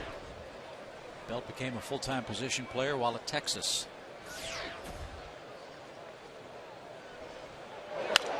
Now, who told you he reminded them of a baby giraffe? None of the broadcasters.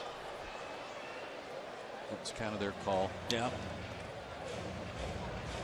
Like a little awkward that the baby giraffe reference came from the fact that it was like a baby giraffe trying to get to his feet for the first time. A bit wobbly.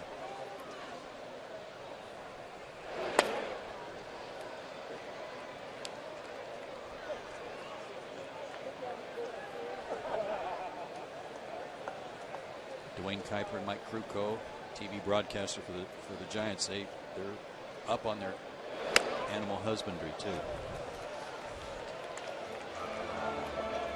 And Mike always with a baseball in his hand.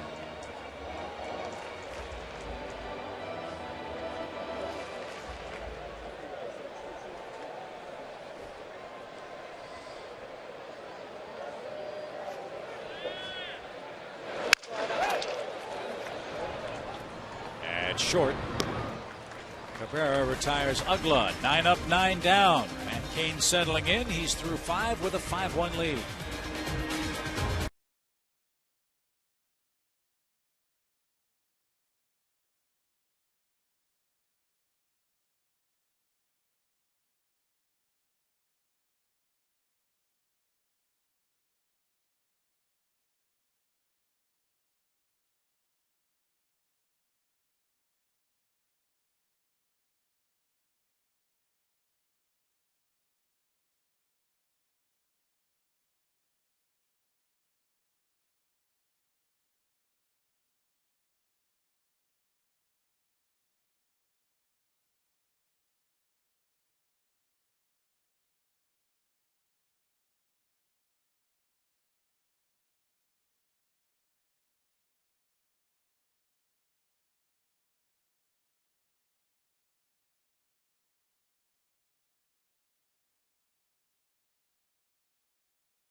Uverse TV, by McDonald's, and by Toyota.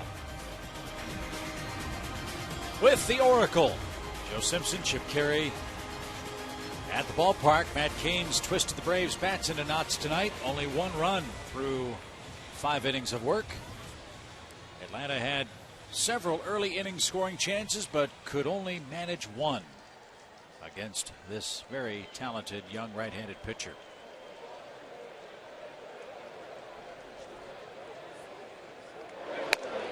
And Brandon Belt will go to work first.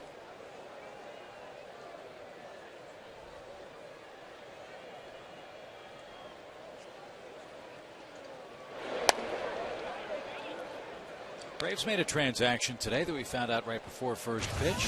Might prove beneficial down the stretch.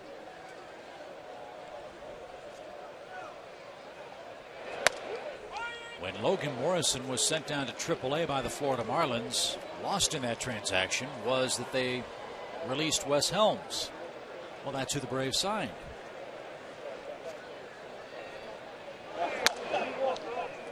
Veteran right-handed bat, play either corner spot on the infield, and he has agreed to report to Gwinnett.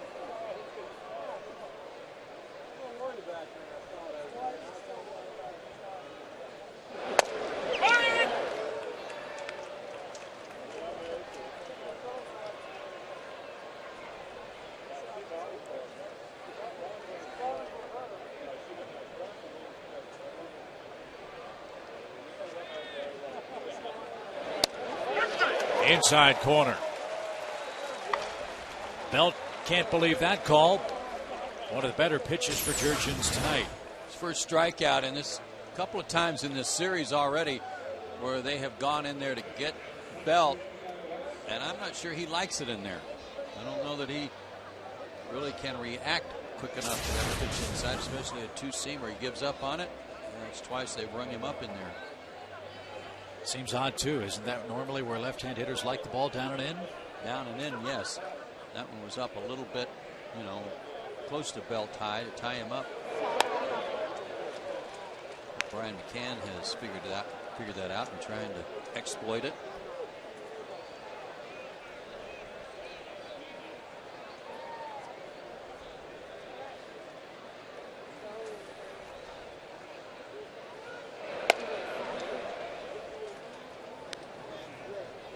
Check out the face of Eli Whiteside.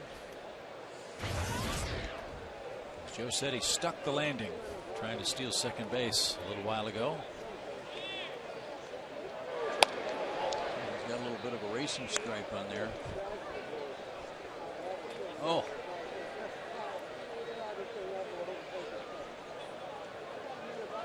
Yowie. I've seen strawberries from sliding on hips, knees, elbows, but I've never seen one on an upper lip. Check your lips. Oh.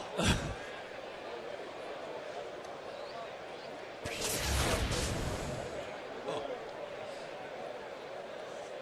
That's a first.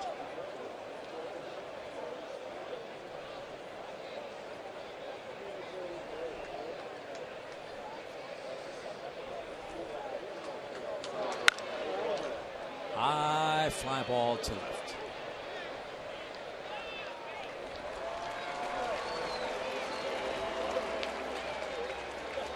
Two outs.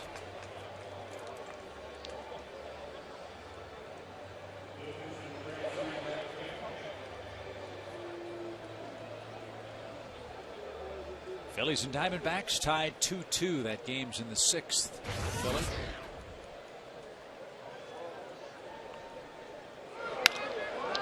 And Cain again in the air. Bourne is there.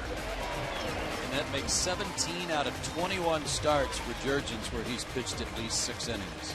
But he's down 5-1 in this one in Atlanta.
Coors Light freeze cam.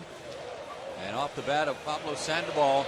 Ball hooking away from Michael Bourne, but he stayed with it and hauled it in back in the third inning.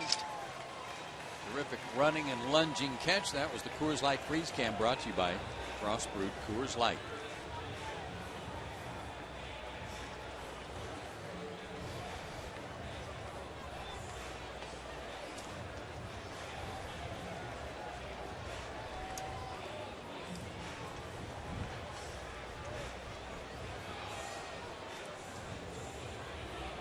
Braves can get some offense going here. 9 up, 9 down for Kane.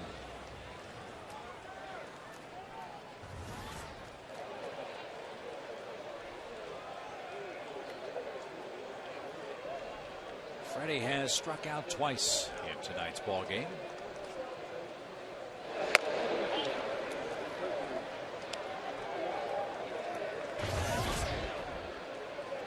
It's one of those high on-base percentage but low run games for the Braves. In game 3.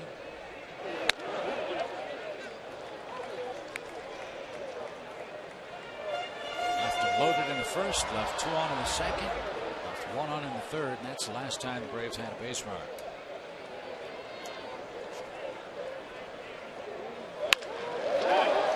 Driven left center. Ross on the run.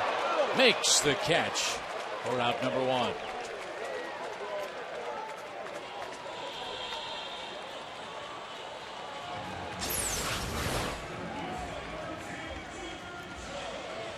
Pitch was up and out over the plate. Freddie hit it where it was pitched. Just didn't quite get enough of it to get it out of here.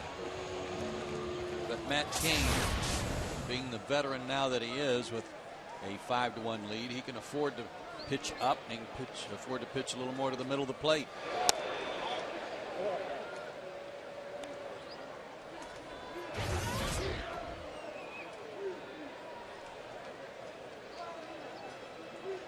That walk for Chipper came in the first. With the bases loaded, it brought home Michael Bourne. And now he drives one toward Ross.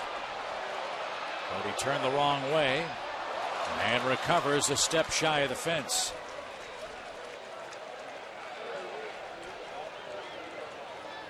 Two nice plays by Ross.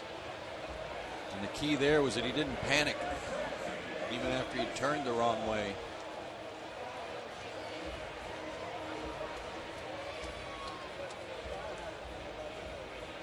Cody Ross with his 5th different major league team.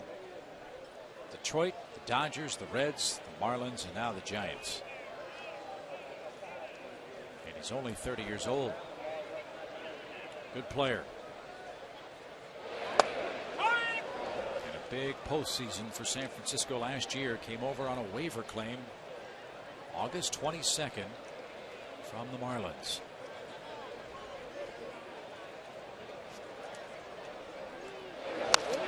Did he even play for the Reds? I was thinking that part of his history was that 2 games. Yeah. Barely had time to suit up. Played 6 games with the Tigers, 22 games with the Dodgers, 2 with the Reds, and then finally got a chance to see regular playing time down in Miami.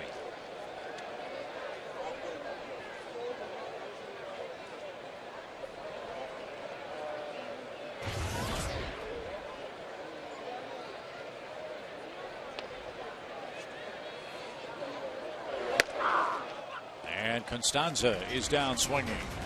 Kane's rolling. He's retired 12 in a row, and he's got a big lead heading to the 7th.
Street TV and Fox Sports South is being presented by Academy Sports and Outdoors. The right stuff, the low price. 2 changes for the Braves as we head to the 7th inning. Jason Hayward will take over in right field for Atlanta. He'll bat in the number 9 spot. And answering the AT&T call to the bullpen is new pitcher Christian Martinez. Martinez will bat 7th. 29th game for Christian. He was in the first game of this series, worked an inning. 0s across, struck out 2.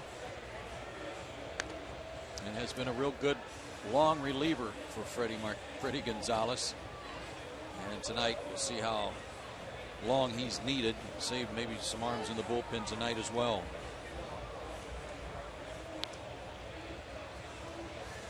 And he'll be greeted by the top of the Marlins order. It starts with Cody Ross, Mike Fontenot, and Sandoval. That trio's combined for 4 hits, 3 doubles, an RBI, and a run. Make it 2 RBIs. Ross had a sac fly as well.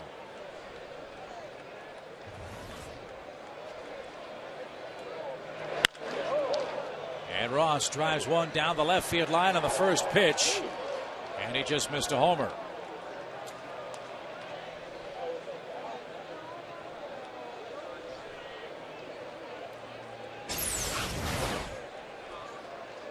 Just hooked. Foul. I don't think Cody Williams is. I'll have to see the Wizard Yellow Brick Road hop there. Guess that was the difference. But he and Martinez were teammates in spring training last year with Florida.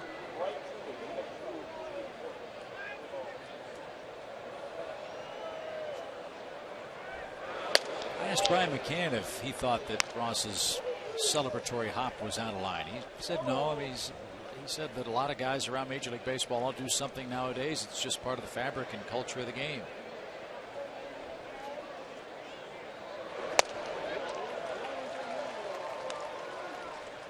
Sammy Sosa used to do it with the Cubs. Every time he hit a homer, he'd hop at the plate. This is after he had hit one about 500 feet last night. A little squirrely. To center. And Ross nearly hit a homer. Instead flies out. One away. I think the pitcher wants to. Next time around, he strikes him out. Do a little hop himself. Why not? It's good for the goose. It's good for the gander, right?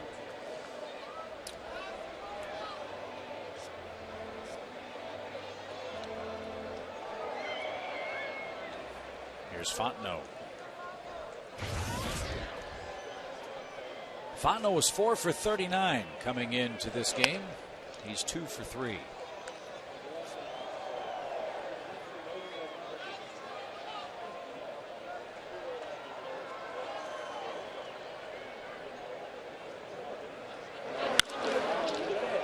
He'll be 2 for 4 as soon as that ball's caught and left.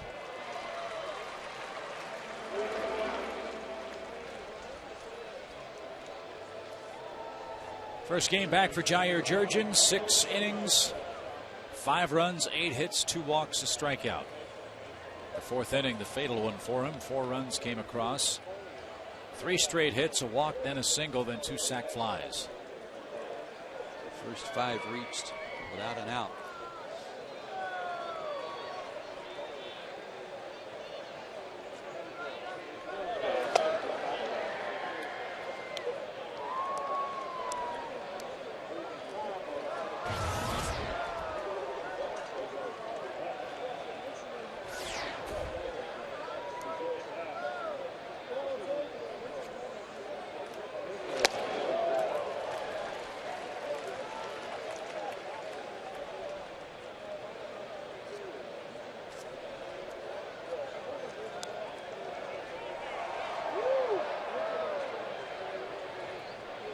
Scheduled to pitch Friday night, first game against the D-backs.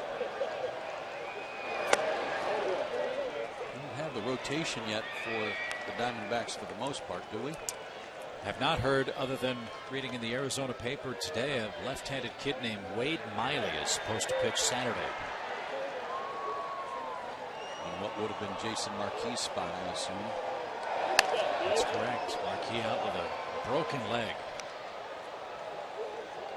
They just got him in a trade at the deadline to bolster their rotation. They'll try from within to start. And if anybody's cleared waivers, perhaps they can add to their ball club if need be.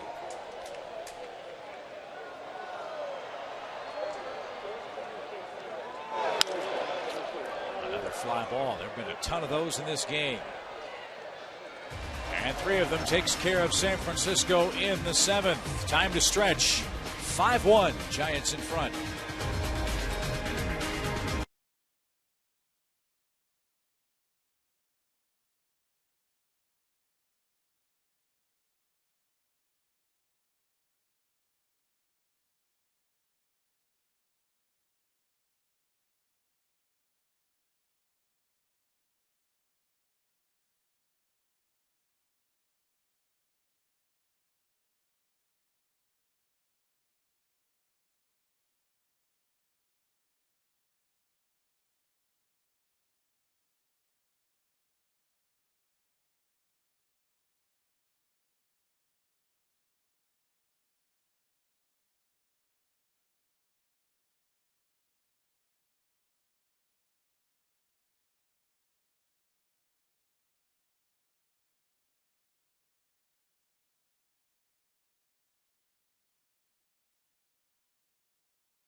And here's how we've gotten here, our Academy Sports and Outdoors game summary.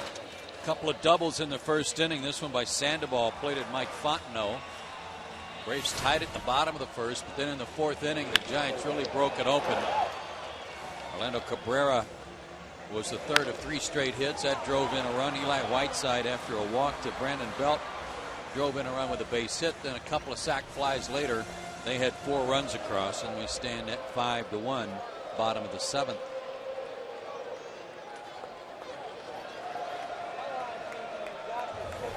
Lugo, Hayward, Bourne coming up for Atlanta.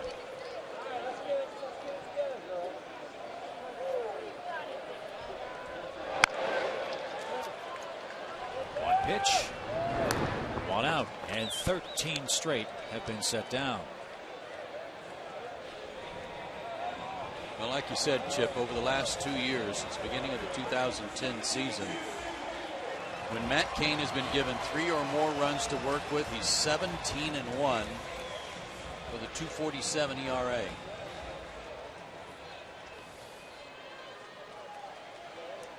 It's just rare that he gets that opportunity. Yeah. Tim Hudson likes success. Pitching as well as Tim's been pitching for the Braves tonight.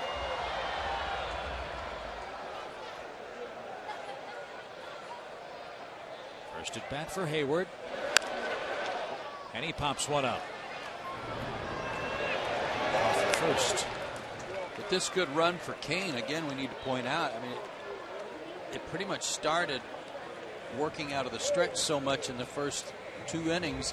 And then a leadoff double in the 3rd had him in the stretch again, and he did his best pitching after he was working in the stretch, so he's just stayed with it tonight. Why not? Pretty smart. Nice adjustment on his part.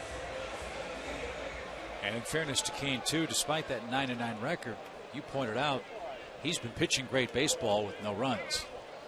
It's that's a testament to their pitching staff there, too.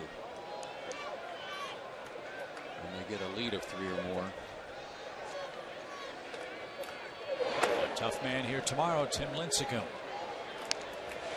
Mike Minor will try to win the series outright for the Braves.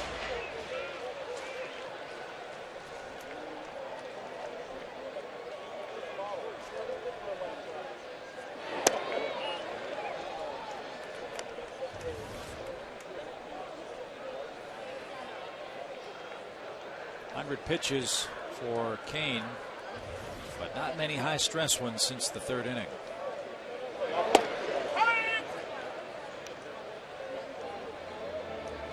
He has one complete game. That was back on June 8th. 5-hitter, gave up 1 run, struck out 11 against Washington.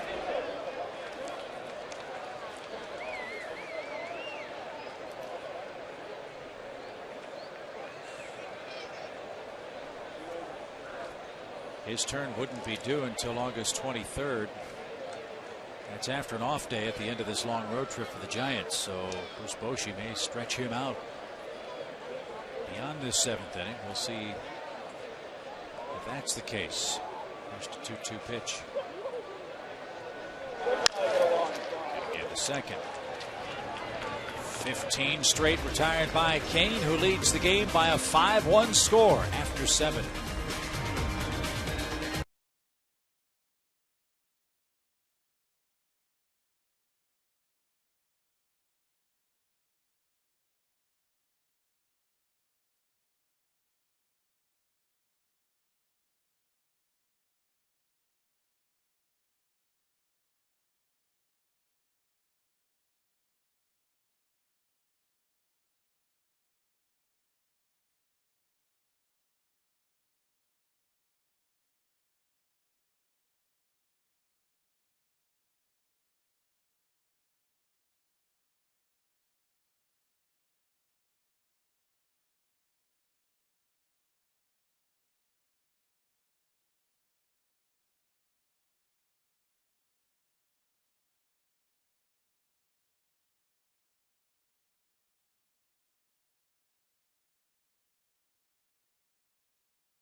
And we head to the 8th inning.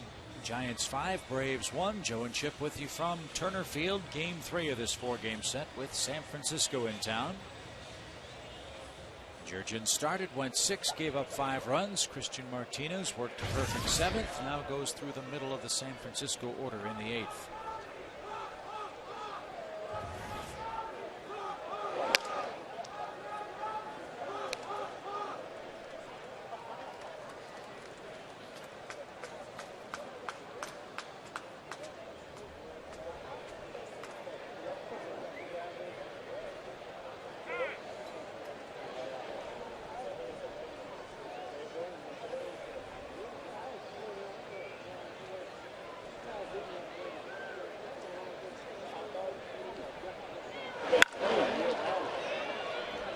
Well hit but foul by Huff.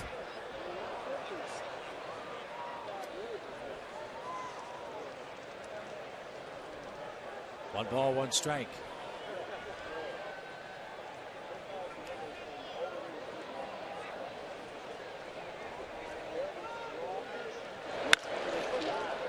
Another ball hit hard. 1-2. Tell you something I bet you didn't know about Aubrey Huff. Not the fact that he's a big guy, 6'4", 225, but the fact that he finished 7th in the National League MVP voting last year. Never would have guessed that either. 290 average, 26 homers, 86 driven in, scored 100 runs for the world champs. To right, Jason back, It's off his glove and off the fence. And Huff at second to start the Giants' eighth. Well, there was something to his liking from Christian Martinez, because he pulled one foul and then he pulled another one foul that was close to the foul pole, and then he just about hit that one out. So he wasn't getting fooled, and Jason, right off the heel of his glove, almost had it. Good effort. It'll go as a double. Second double for Huff.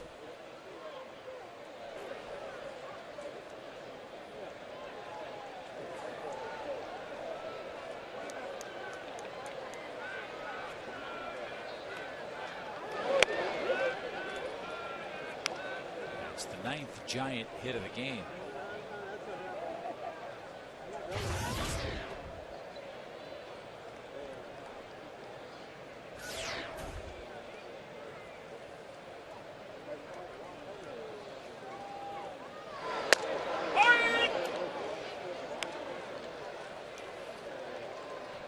Well, you wonder where the Braves would be without the contributions of Christian Martinez. It sounds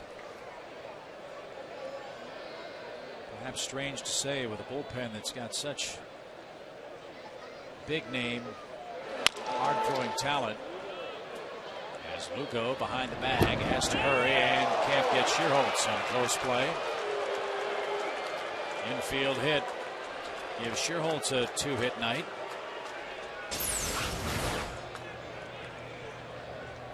He waited for that good hop by giving a little bit of ground to make sure he got the good hop, trusting the base runner. Well, my point about Christian is he'll fill any role for you in the bullpen. He can be a specialist. He can pitch long relief, as we saw in the 19-inning game with the Pirates. And he can go long stretches without pitching and still come in and throw quality innings and lots of strikes. And in a 5-1 game tonight, he's trying to save the bullpen some extra work in this game.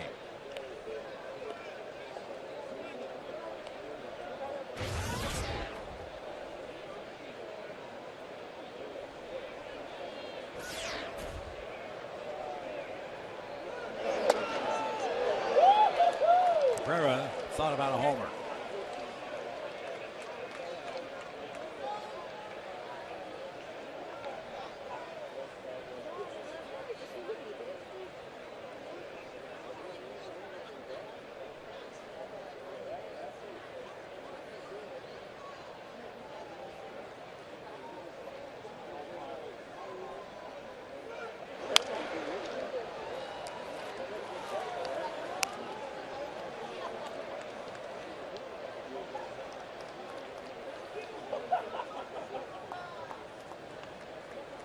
Again, one way to pitch this guy.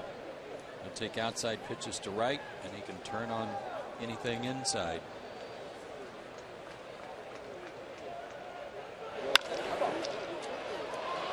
Safe, and the forced play at second. Ugla with a trap of that ball. That'll force Schierholtz at second. Huff had to hold at third. And no return throw to get Cabrera at first, so they're at the corners now with one out.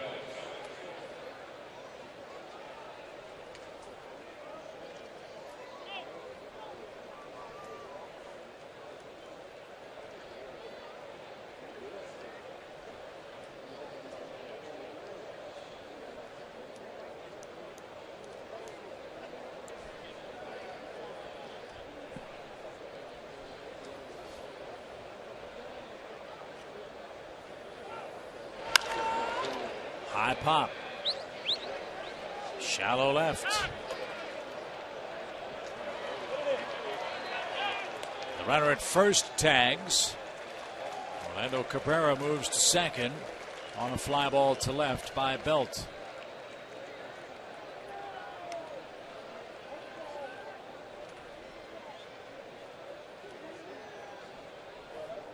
And Eli Whiteside taken out of the game due to dizziness. Will be replaced by Chris Stewart.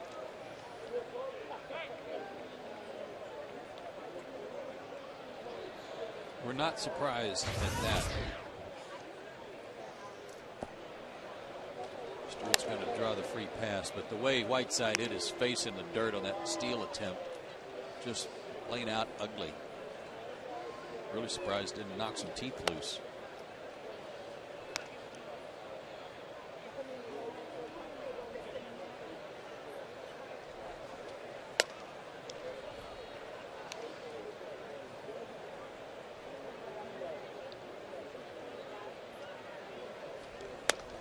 Bases loaded. Kane to the plate, leading 5-1. Giants have out hit the Braves 10-5 tonight. Kane's retired the last 15 he's faced after a very shaky start.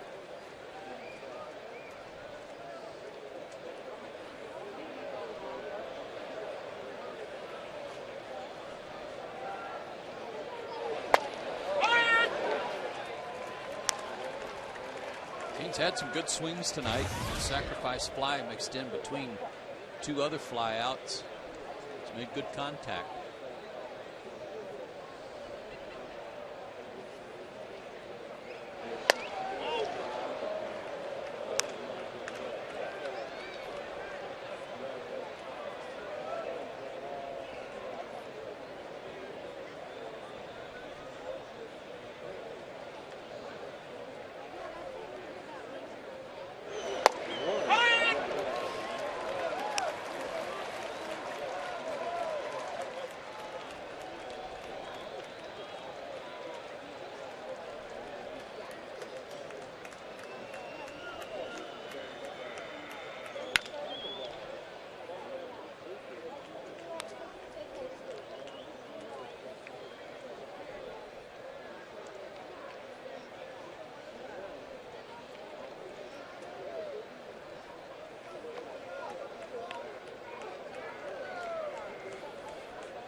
Christian does another good job.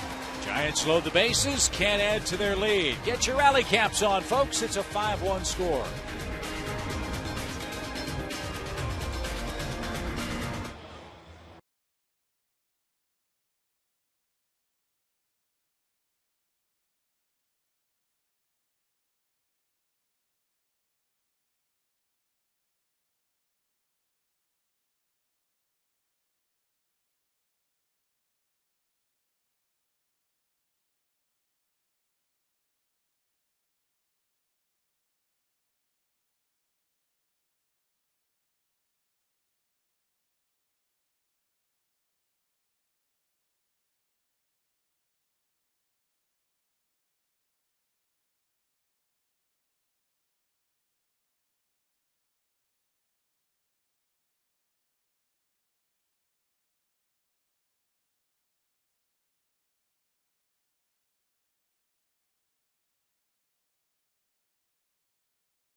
Giants at bay.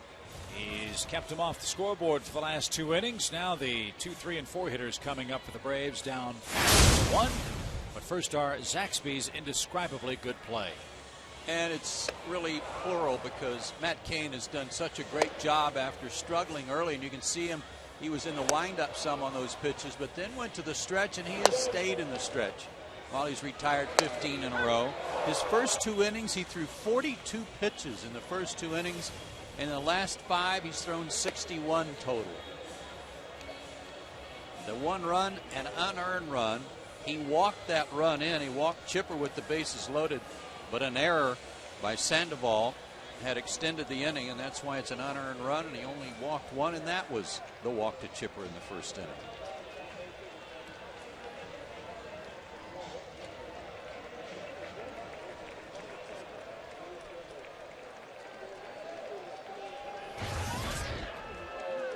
Martin Prado starts things off. He's 1 for 3 in the game.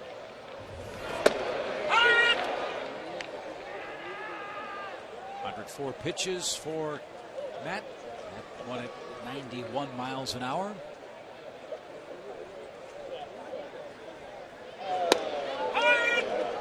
Stewart behind the plate now with Whiteside out of the affair.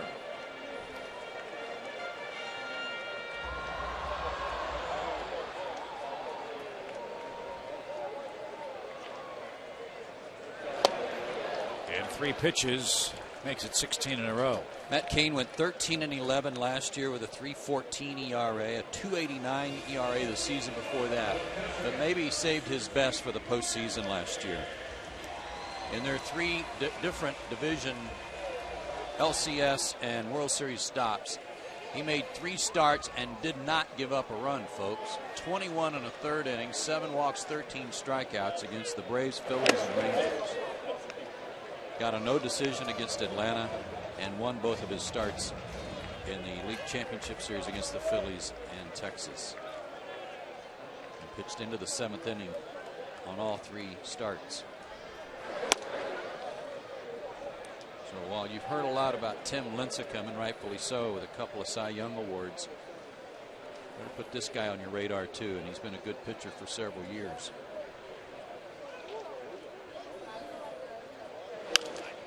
As I alluded earlier, that's one of the things I dislike about the scheduling in Major League Baseball now. There might be years where you never see Tim Lincecum because you only face a club once in their ballpark, once in yours, or Kane, or Hudson, or Jurgens, or Chipper Jones. That's popped up. Shallow left. Cabrera drifts out, makes the play, and Kane trying to finish with a flourish. 2 outs, 17 in a row set down.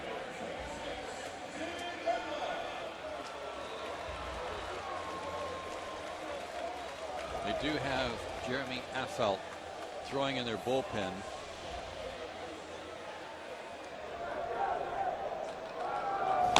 As Kane has reached 110 pitches.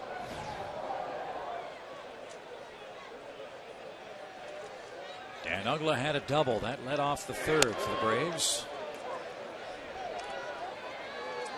Game was a 1-1 score. Atlanta couldn't bring him home. Giants scored 4 in their next turn and haven't looked back.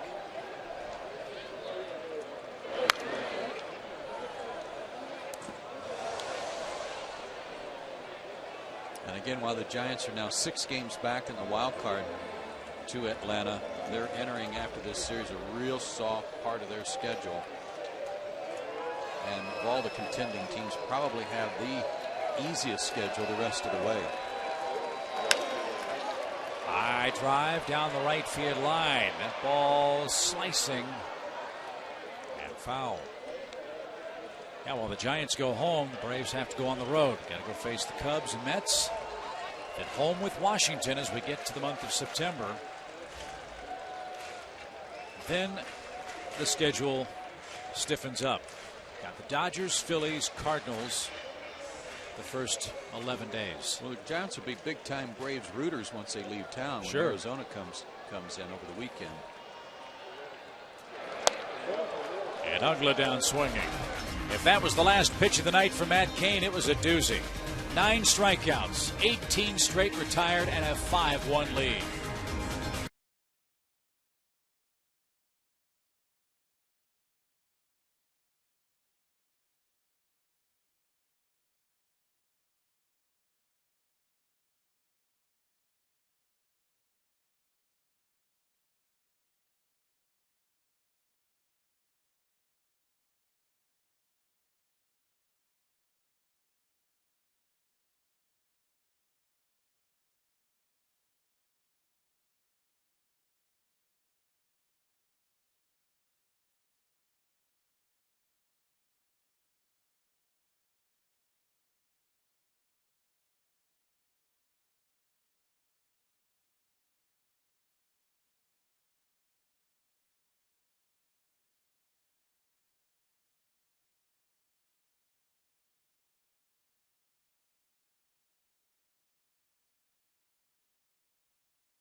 95-mile-an-hour fastball.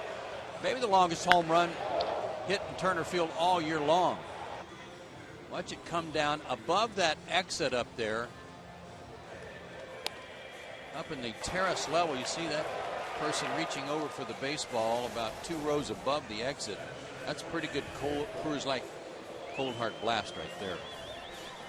Anytime you hit it to Simpson Acres. Yeah, that's my area out there. 9th inning now. Scott Linebrink on. He answers the AT&T call to the bullpen. Scott gets his second outing after coming back from the disabled list. Had a rough one out against the Cubs the other night. Did not retire a batter. Gave up 3 hits and 2 runs.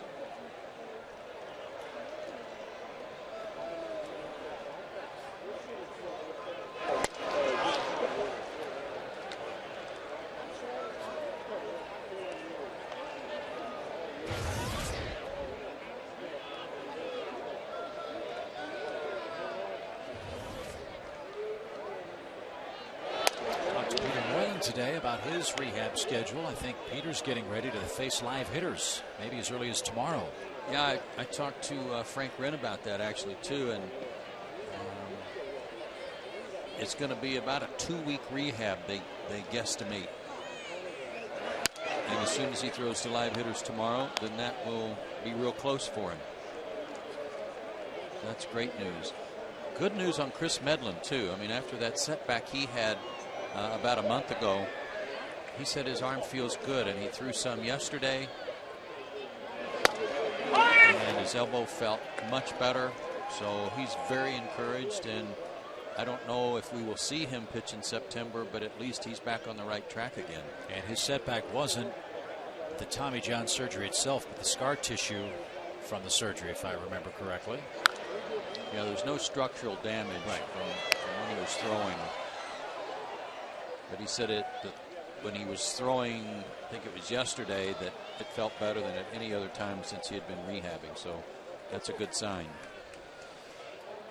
So slowly but surely the club getting healthy. It hasn't been healthy all year yet. The Braves still in great playoff position.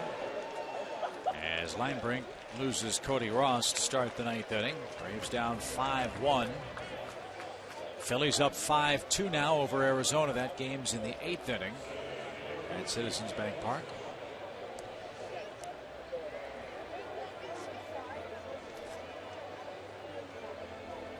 Fourth walk allowed by a Braves pitcher tonight. Here's Fontenot.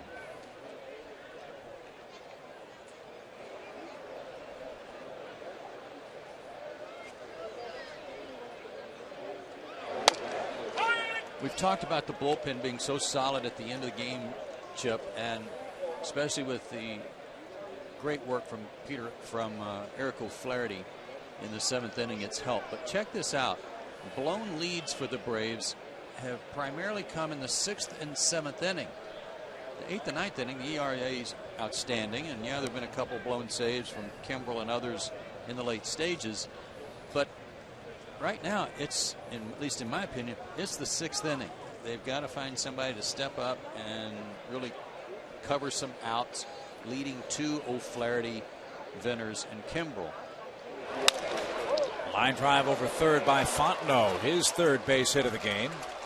Ross around second, on his way to third. We'll get a late stop and a late throw back to third base, and it may have hit Ross. See if he's all right. Second and third, nobody out.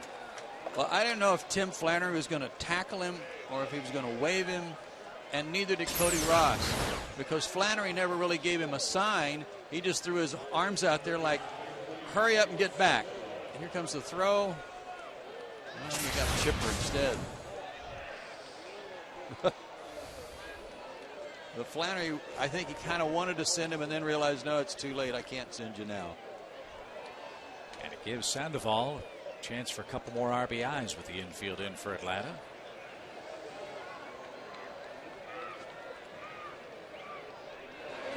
Yeah, but you're right about the bullpen. Couple things. Brave starters haven't been taking the ball through the 7th inning much since the All-Star break. That's where some of that comes from. Yep.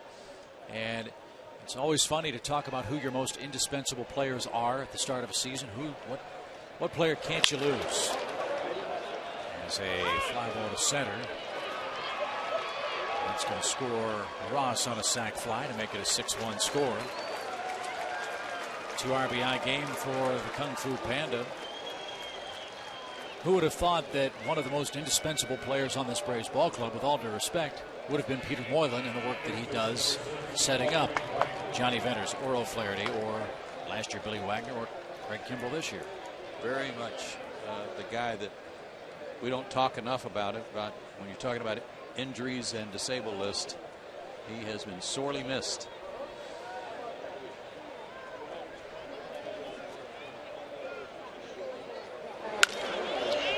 Huff makes some contact. Boy, the Giants have hit a bunch of sac flies tonight, haven't they? There's another one. Huff will bring home Fontenot. It's 7-1. I've got him for 4 runs tonight on sac flies. Yeah, they had 2 in the 4th and now 2 in the 9th. And if you're at home wondering, like me, what the record is for most sac flies in a game, we're going to try to find out. It feels like it's 4. Yeah.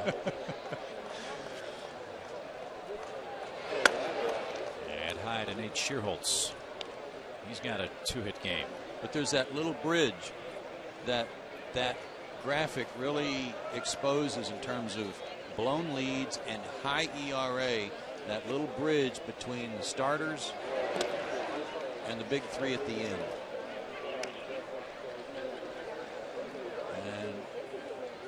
That's a spot, and it's not a lot of outs, but that's a spot where Freddie Gonzalez is searching for somebody to come in and fill that need. It was also one of the reasons that Arodys Vizcaíno was taken out of the rotation in the minor leagues and moved to the bullpen, hoping he might be that guy. Well, we've got 6 weeks to find out who can fill that role, and we've got 3 outs left here in Atlanta.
Is tonight's score. Let's check out our Toyota play of the game. And it was this slide by Eli Whiteside that eventually took him out of the game. Face first, he tried to plow the dirt with his nose, and he suffered a skin on his forehead, his nose, and a real bad scrape on his upper lip. Oh man, that has to burn. And then he had some dizziness afterwards and had to come out of the game. Ooh, yikes. They do have a nice row of corn planted out there now, though. See that come up later in the fall. Dan Runzler on 19 games. He's been up and down between San Francisco and Fresno this year. And he will face Freeman, Jones, and then a Braves pinch hitter.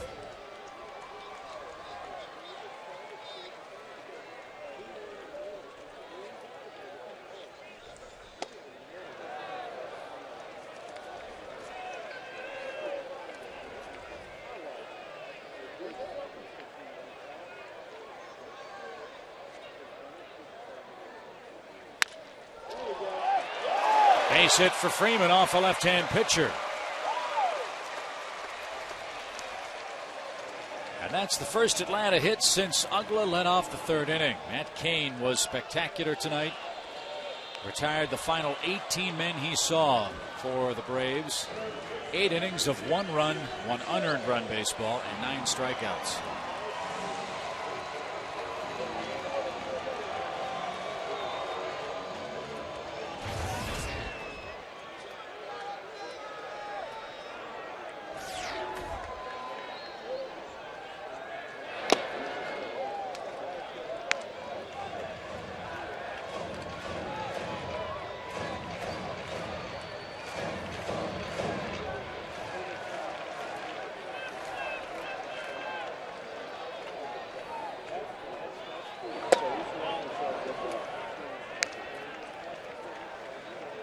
Runzler was called up after Sergio Romo went on the disabled list. He's got a tender elbow.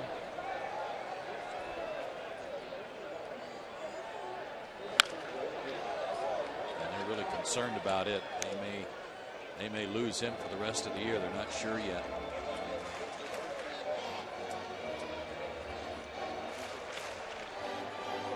Doesn't Bruce Bochy look like he could just take that cap off and then put on a engineer's hat and drive a freight train or something? High fly ball to right. You know, now that you think of it, I've never seen the guy that drives the train above Minute Maid Park and Bruce Bochy in the same place. There you go.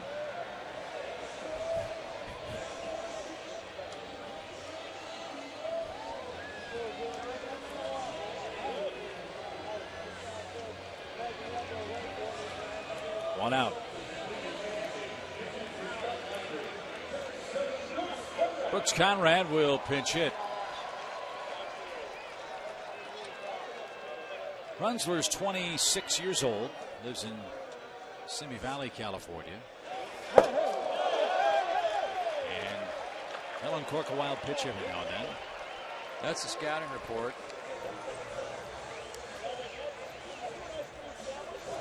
I went to Chaminade West Hills, California High School, where Mark Gubaza was the baseball coach. No kidding. Yep. And Runzler says that Gubaza and former Major League relief pitcher Steve Klein were very helpful and instrumental in helping him get control on the mound and get to the big leagues. One more wild pitch like that, he might have to make a phone call. True. Gretchen Caney looked it up for us on the sacrifice flies. It's the 4 sack flies tonight by the Giants, the most in the league by far this year, most in baseball, and the most she has found in one game is 5 since 1900, and 3 teams have done that. Wow. So they had 4 tonight.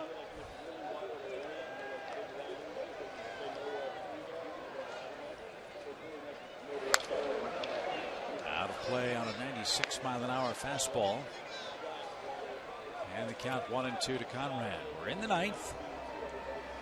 Giants with a single run in the first, 4 in the 4th, and 2 in the 9th are trying to win their first game this year against the Braves. They started 0-5 against them coming in.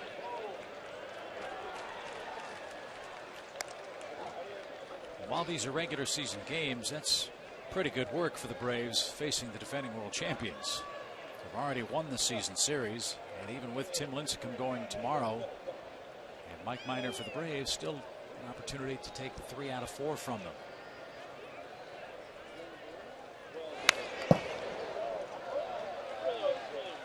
The way the game started tonight with the Braves leaving the bases loaded in the first, 2 on in the second, 1 on in the third, you thought their chances were real good of making it 3 in a row in this series. But Cain got some runs to work with, and he really started mowing them down.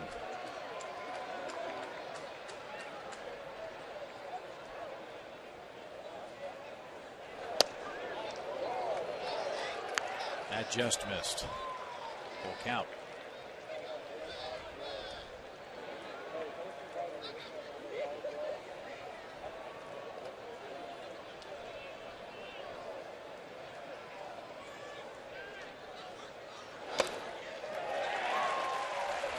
First and second, one out.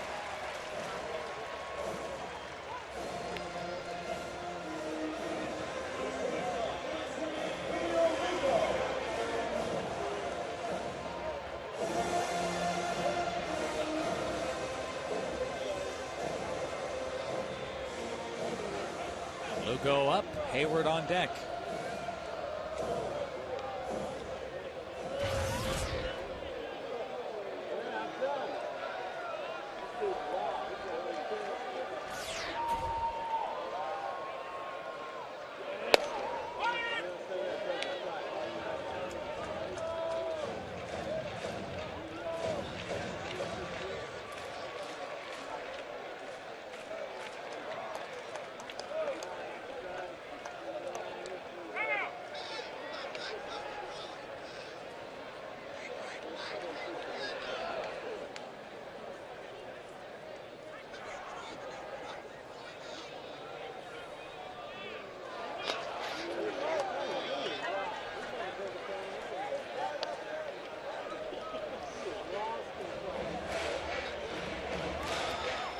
Have 32 comeback wins this year. They've won 22 games in their last at bat. They've got action in the bottom of the ninth, but are down 7-1.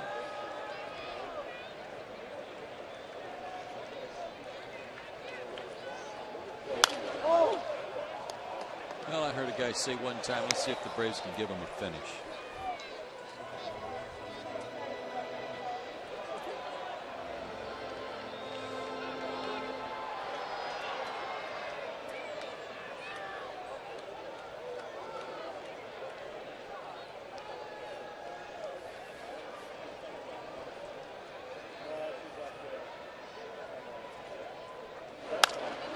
Look out. Nice. What a catch.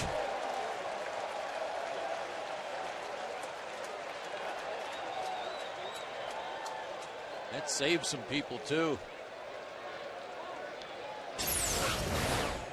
That was whistling in there and saved his pal right next to him, that's for sure. The guy in the red shirt was humped up.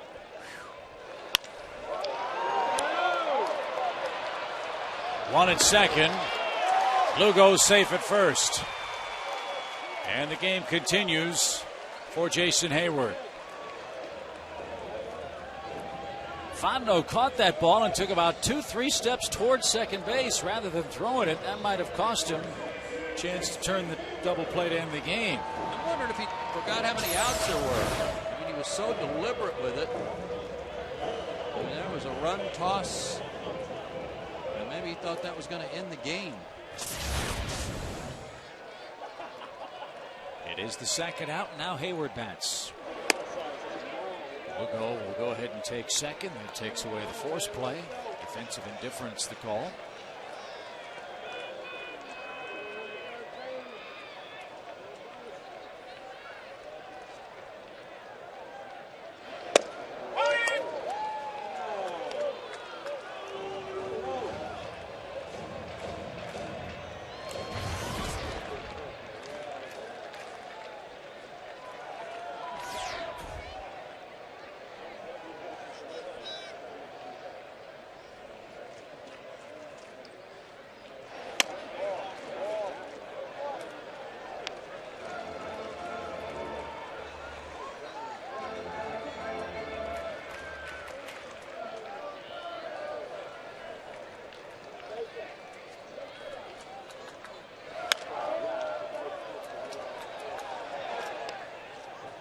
Jason and the Braves down to their final strike. 2 balls, 2 strikes.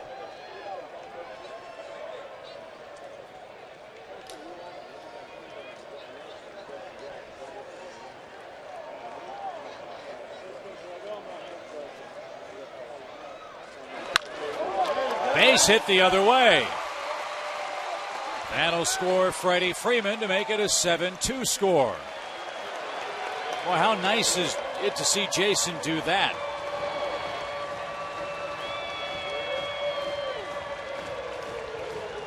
Good for him to get in there and get a couple of at-bats tonight. He popped up first time, but now against the lefty, he gets a high fastball, takes it the other way for an RBI.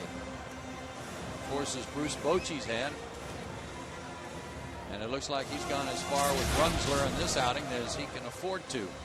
So with a 7-1 lead, Runzler staggers in the ninth inning, allowing a run, 2 hits, and an all-important walk.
San Francisco. He drives home Freddie Freeman to make it a 7-2 game.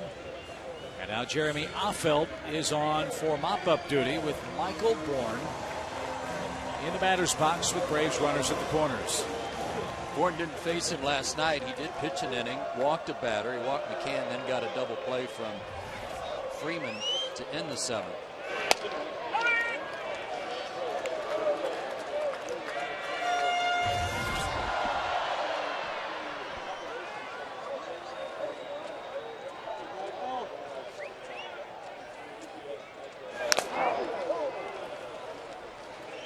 Quickly, 0-2.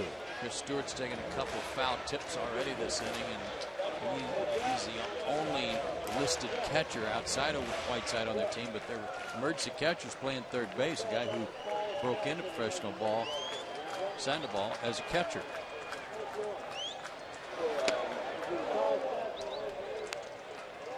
One ball, 2 strikes.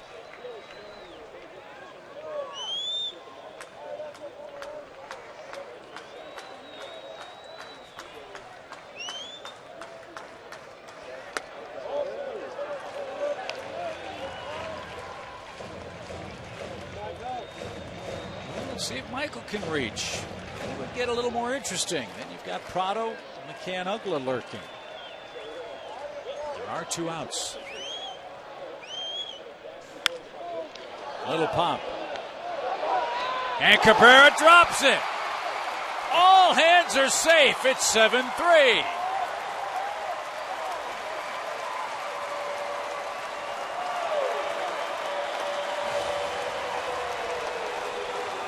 Couldn't have thrown that one out there any better. And it looked like Orlando was even trying to use 2 hands on this. It'll be an E6, no RBI. Of a guy that's normally very, very sure-handed. Well, we've seen the Braves score 7 in the ninth before, not so long ago. Who knows? Strike 1 to Prado.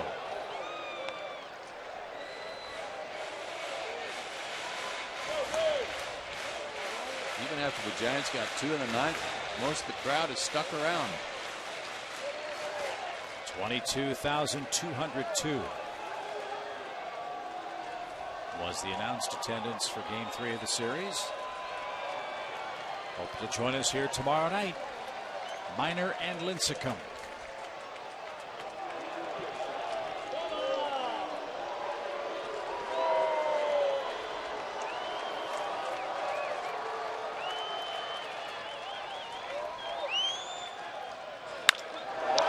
ball well hit center.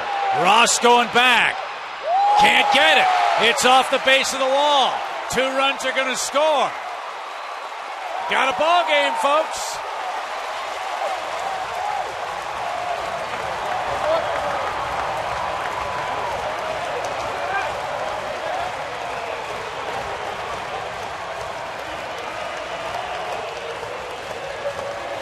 Affelt kept stepping off. I think when he realized that was the tying run on deck, he wanted to make sure he didn't make a mistake. And lo and behold, a high fastball to Martin Prado, who tomahawked another one.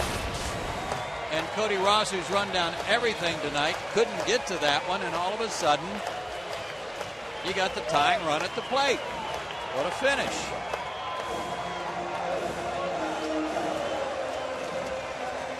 Brian Wilson, their closer, having his arm checked out today. He may not be available tonight, or he'd probably already be in there. Brian McCann represents the tying run in the 9th.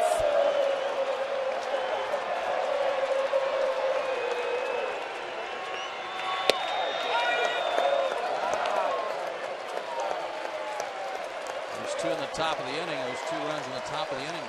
Mighty decisive right now.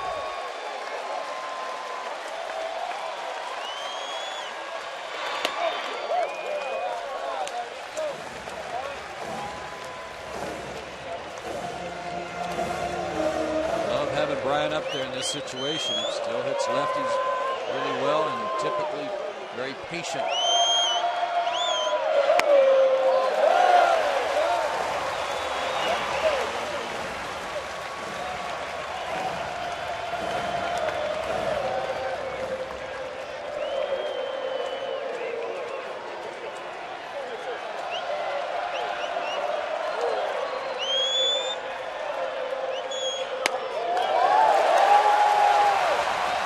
Plate's getting smaller. Mr. Affelt. 3-1. Bryant's got to have just a keyhole for a strike zone right here to have what he wants, to get what he wants.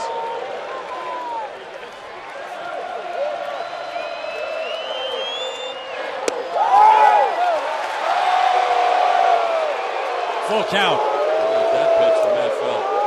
It's a big curveball. In. Threw it at him, made him flinch.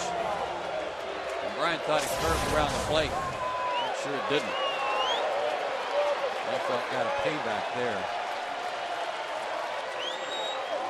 He has been antsy ever since Prado came up. Very unsure about what he was trying to do when things got a little tense. Spacing going on. Say, speaking of tense. It's sweaty armpit time down there in that giant.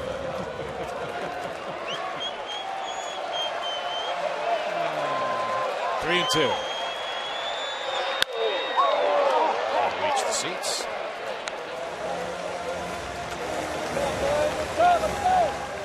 I know he just threw him a curveball that he took for a strike, but I don't know how you can risk throwing Brian anything middle of the plate in here. He does. Watch out.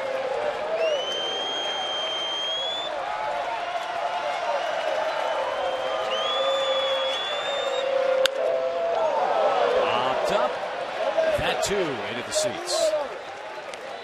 And he may have gotten away with one there. Check out the location. It's up. And Brian couldn't get on top of it. That's the only thing that saved it. It's right unfortunate that it went out of play.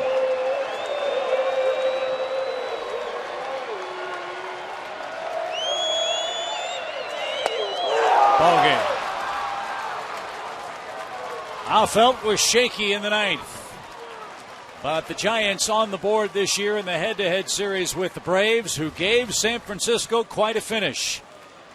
Giants win Game 3 of the series by a final score of 7-5. We'll be back to Turner Field to wrap it up for you right after this.